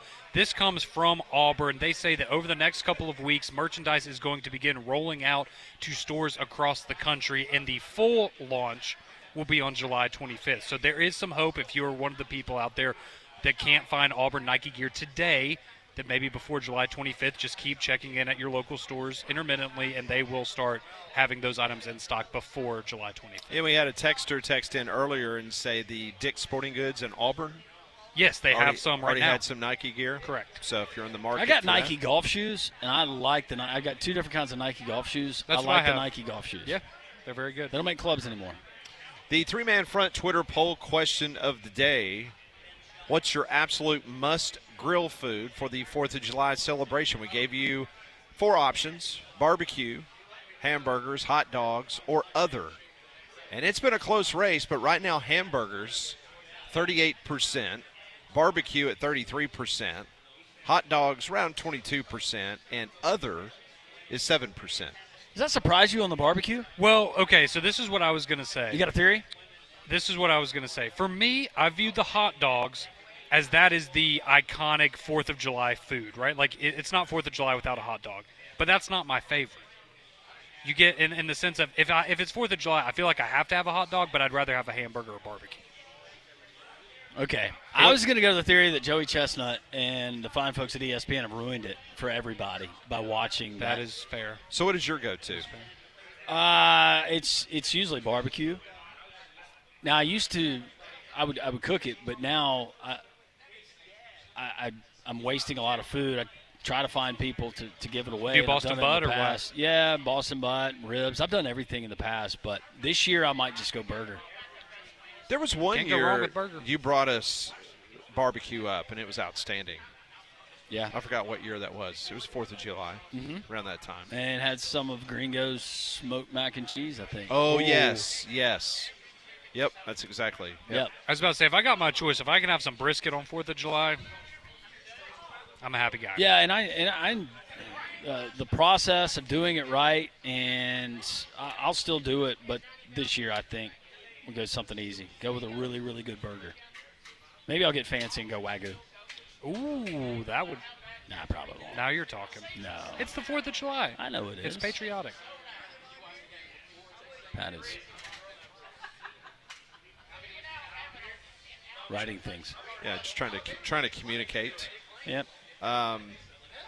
We will not be on the air Thursday and Friday with a live show. Correct. So tomorrow we will have Molly's Movie Minute. Yes. At 12:30. In her movie that she's reviewing this week. That is correct.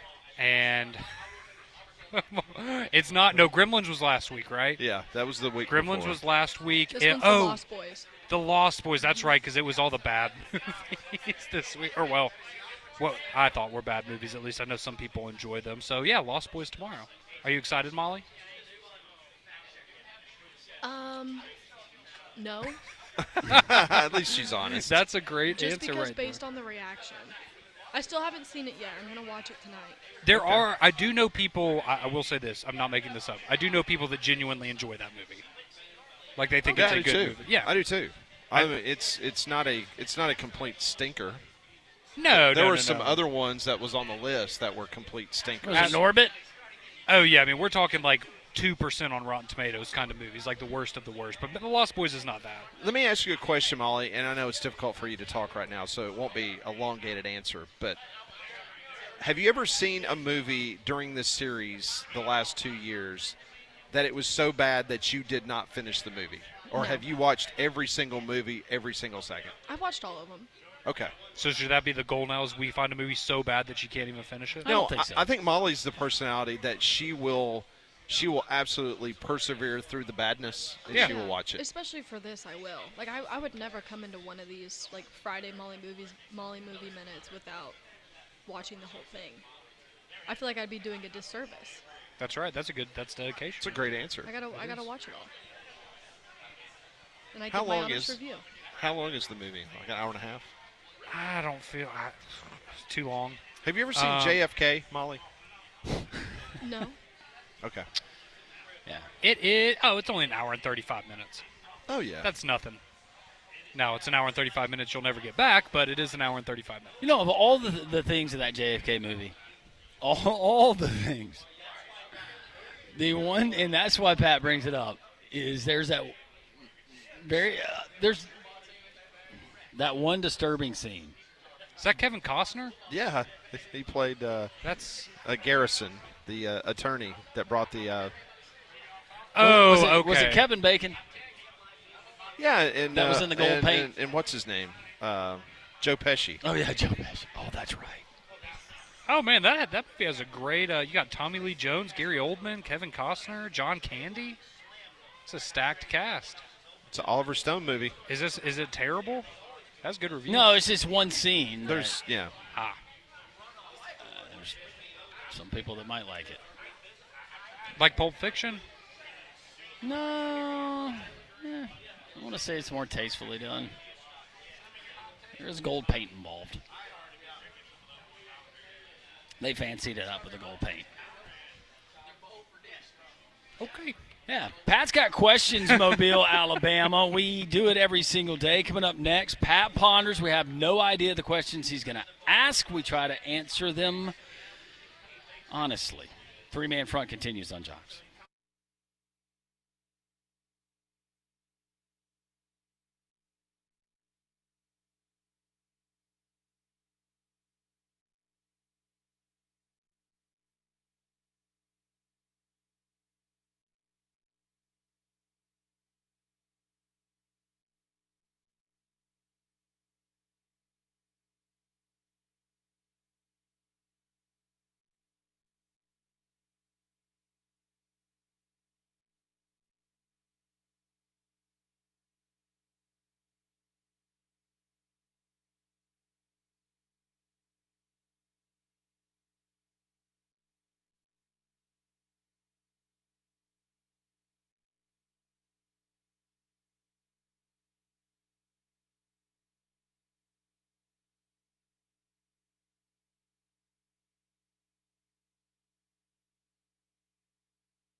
Welcome back in. We are live at Social Taco here in Homewood. We do it every single day. It's right next to City Hall here in beautiful Homewood, Alabama. We're up top inside of Social Taco. We broadcast every Tuesday 10 to 2. And our great Jox listeners, some have come. They've visited. They had lunch, and they have departed. We still got a lot of folks hanging out here. You can be a part of that as well, and you can always check it out, socialtaco.bar. For our new listeners joining us, Jox Mobile launching today. We're so happy to have you on board. Every single day we do a segment called Pat Ponders. Pat asks 5 questions. We have no idea where they're coming from, and we try to answer them. This is what we call Pat Ponders.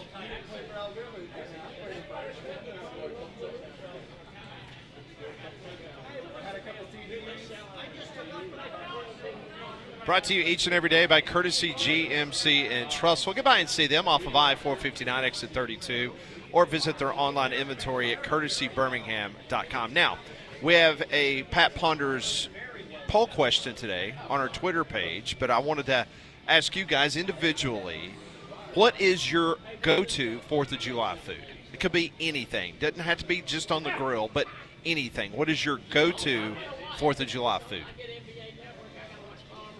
I will go side item. Okay. Deviled eggs. I'd have to say my. Oh, by the way, that's BB. Yes. For those that do BB's not, here. I'm sorry. Yeah, First Lady. She made the red velvet cake. She made my spaghetti sauce. That's BB. Yeah. Go ahead, BB. I'd have to say my signature banana pudding. That seems very 4th of July. It is. Very, very 4th of July. I will go hot dog. As I said earlier, again, it's not my favorite, but I have to have one on the 4th of July. My friend's dad does. It's kind of like chili dog almost. That's my go-to. It's like has a meat sauce on top. See, I didn't react. You don't do that like when somebody says their favorite food. You just okay. That's fine. Not with deviled eggs. No, that one's gross. Deviled eggs are great. What's Paige's go-to? You love them too? She loves deviled. Probably that. Oh, does she? She loves. Oh. She likes everything that I hate. Wow. Like Bucky. That's absolutely right. But you appreciate him. I do appreciate him. I appreciated him more a while ago. All right, here we go. Question number 2. If you could invite any historical American figure to your dinner party, who would it be, and what would you serve them?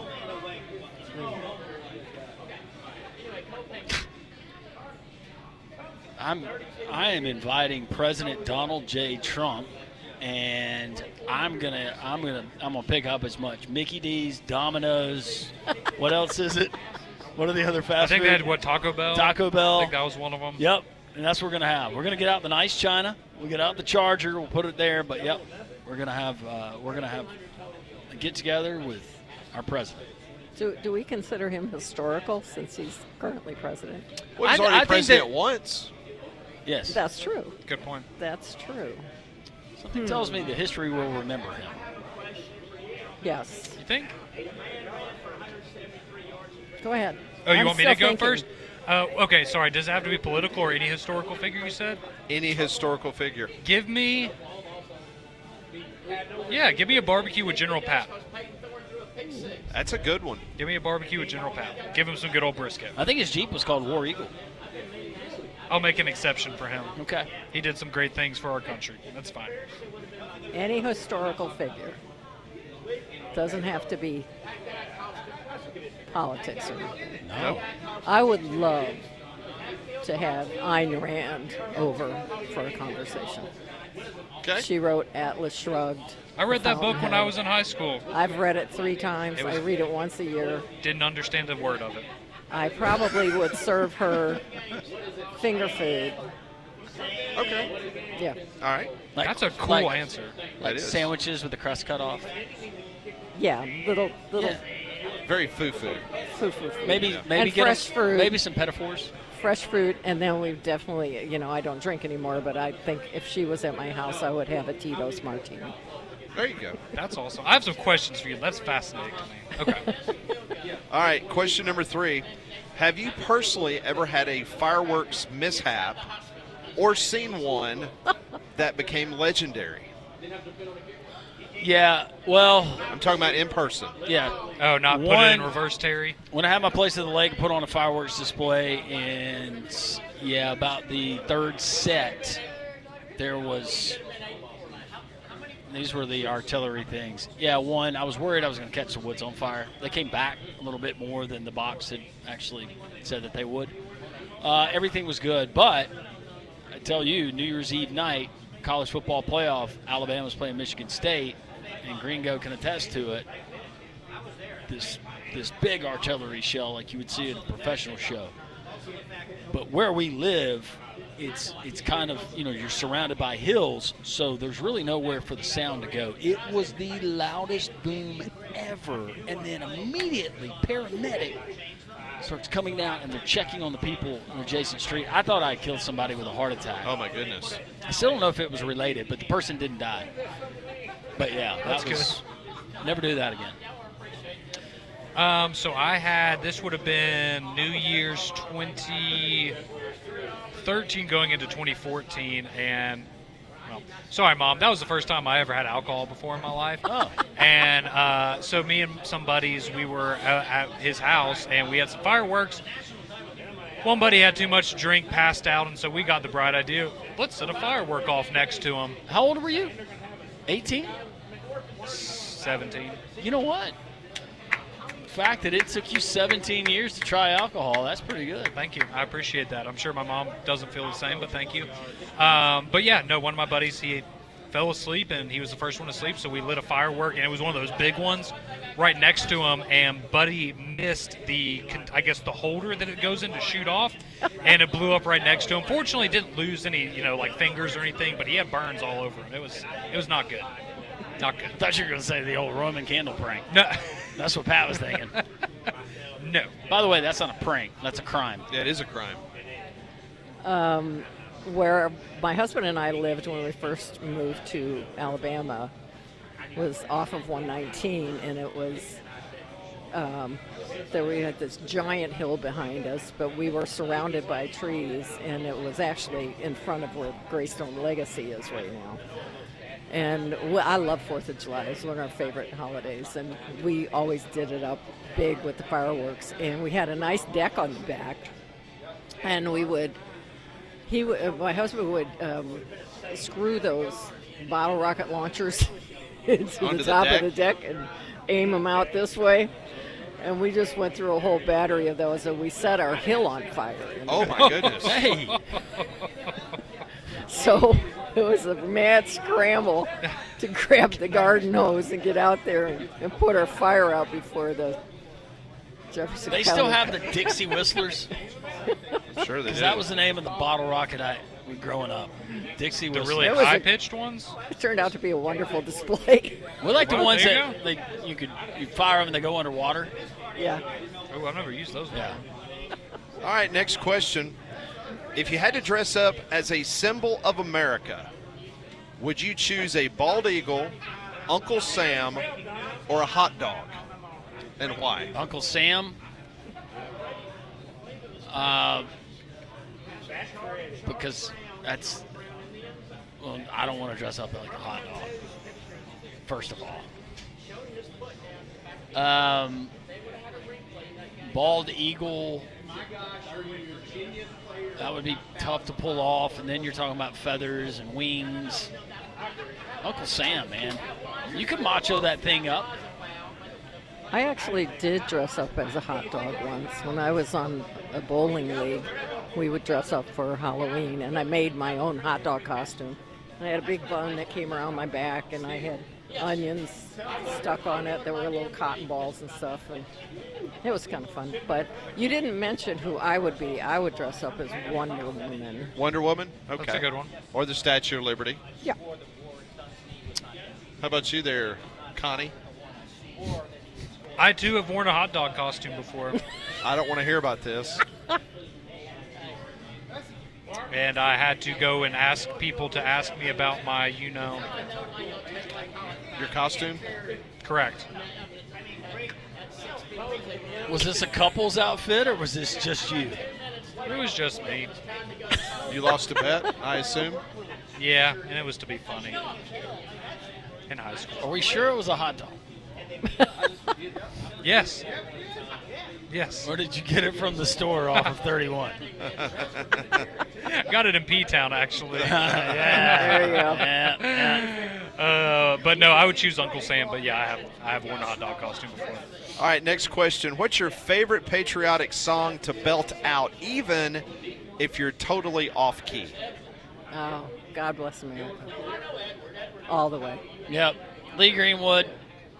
That's a go-to, but also like the Toby Keith.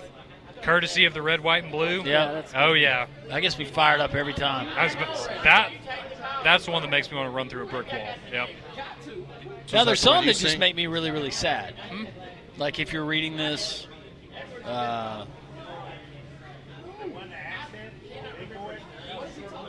and my brother-in-law created a Memorial Day set list.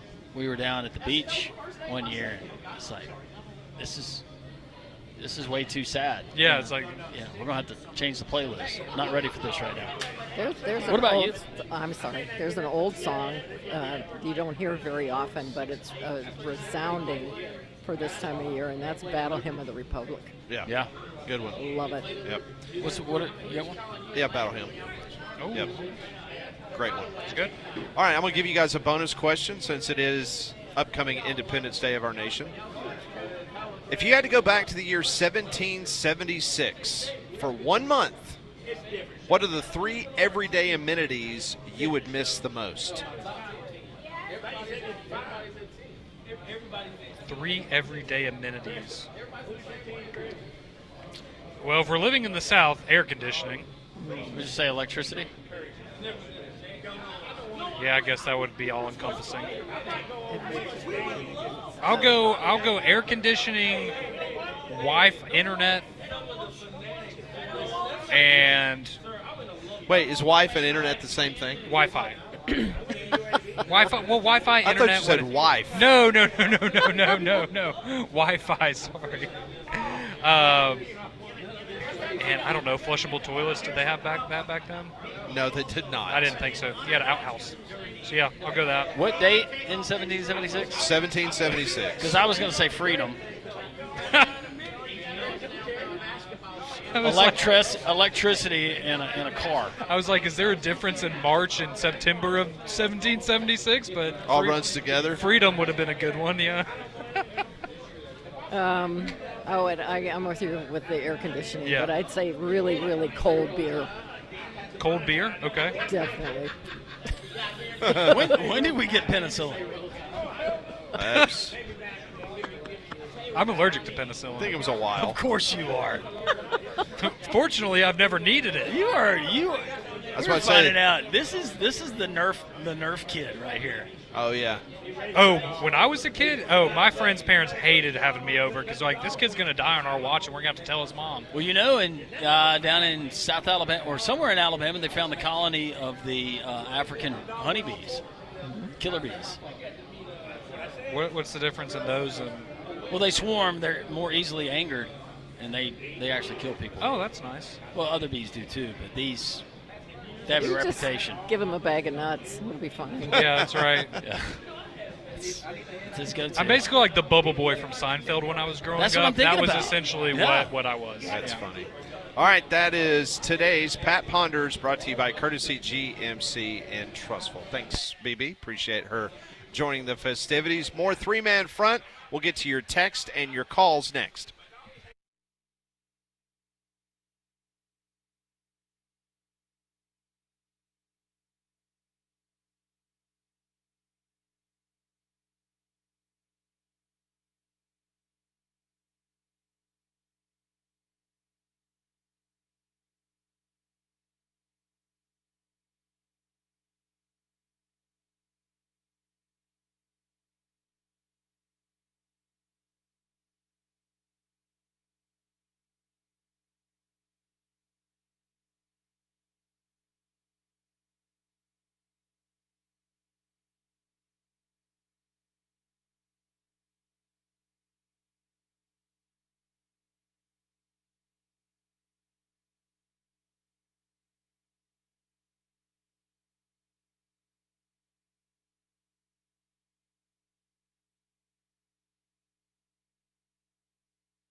It is 1:48. Welcome back. A few more minutes left to go in the program. Paul Feinbaum Show coming up on the top of the hour. Let's go back to the phones. 1-800-239-WJOX. Dr. Mel, it's good to hear from you. Hate that we didn't get a chance to see you today up here at Social Taco. Yes, sir. I miss you guys. We've been on vacation, and I was just telling Molly I'm having to work today, and I actually have a birthday coming up on Thursday, and I'm having to work the whole include my birthday. But my goodness. I heard about BB's famous banana pudding, and so tell BB I will be expecting a pan of her famous banana pudding next Tuesday, and I'll be like Wimpy. I'll be happy to pay her on too. Dr. Mel, how many patients will you see that have been injured by fireworks this year? Oh goodness, it's a nightmare. I can't tell you guys.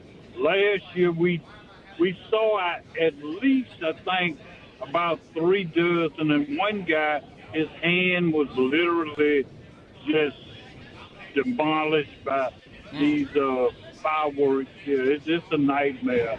And but I pray that there will be very few injuries and that people will just really, really enjoy themselves.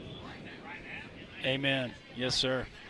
Well, Dr. Mel, happy early birthday. Enjoy it on Thursday. We'll be thinking about you. Well, thank you. I tell people, my mom, back in the day, the 40s, the 50s, you weren't born in a hospital. All of my siblings, we were born at home. I was born at 11:58 on July 3rd. So, and I often said to my mother and father, I was shortchanged. What kind of child come in the world with a 2-minute birthday? So, but it had its perks because I had 9 siblings. They only received 1 barbecue rib bone and a piece of chicken, and so I had 4 or 5. I think we lost Dr. Mel. He got the extra ribs because it was his birthday. Yeah, I appreciate that, Dr. Mel. Hopefully we'll see you next Tuesday here at Social Taco. We do this from time to time when Conrad runs into something that makes him nauseous. This is what we call the worst thing I've seen.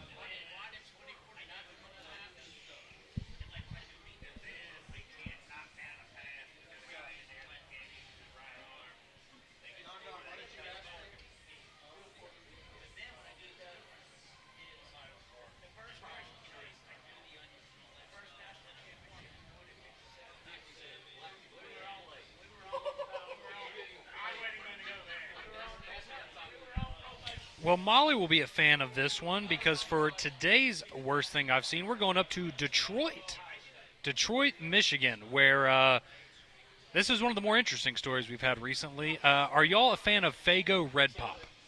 You know, I haven't had a good Faygo in a long time, but I used to drink those back in, I think, high school. Okay, Molly, you said you're a big fan? I was a huge fan, especially in, like, elementary school. Oh, yeah. Landrum, not a fan. Well, you're going to be a fan of Faygo Red Pop in just a second, my friend. Oh, I can't wait. Soda, pop, Yeah. So we're going to go up to Detroit, Michigan, where, according to authorities, a man was holding an employee hostage at a Saginaw Township bank when he was then shot and killed by police after being lured out reaching for a Faygo Red Pop. So apparently during the hostage negotiation, which went on for multiple hours, and he was negotiating with the police, one of the things that he mentioned was that he wanted a Faygo Red Pop. All right, so hold on a second. You're holding people hostage. Correct. Well, a person. And it's just one person. Okay, he's holding someone hostage, and part of the negotiation is that he has to have a Faygo.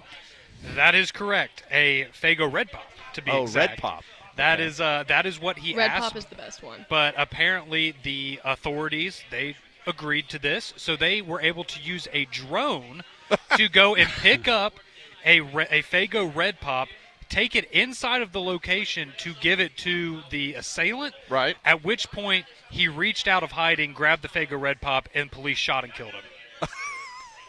Wow. So this man got lured out by police looking for his Faygo Red Pop, at which point they slayed the suspect, Mr. Quentin Allen, who is 31 years old, from Detroit, Michigan, and that is according to Michigan State. So this is a bank robbery? Is this what it was? Correct, and he was holding one of the tellers there hostage around 5:30 this past Friday, June the 27th. And yeah, it was at multiple hours. How'd of they get him? Was it a sniper? Correct. So they had the drone. The drone took the Faygo Red Pop, took it inside of the bank. They then see him reach out for said drink, and when he pops his head out to get the drink, boom, right in the head. Red Pop. Red Pop. Exactly. And it was a 12 or 24 ounce? I don't know. Had it been refrigerated? I don't know if those details are in the story, but that is ultimately. Of course, Pat knows that it's a 24-ounce bottle somehow. Of course. He's fact-checking. Of course, yeah, I know. Pat's over here like, oh, Connor, what size is the bottle? I don't know. I was trying to set you up for success, my friend. I appreciate that.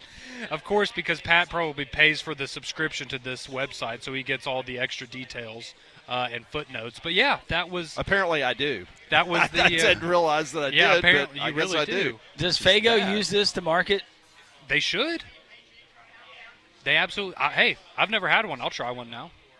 I mean, if it's they're not bad. If it's that good, they're not bad. Is it like like cherry soda? I love Red Pop. I mean, there's different flavors of Faygo. There's like grape, orange, vanilla. They have a ton. Well, yeah, I just didn't know if since it was red if it was cherry. Now, I've never had the was, vanilla. I've had the orange and obviously the cherry. It is strawberry flavored. Oh, it's strawberry flavored. Oh, it's their most popular beverage.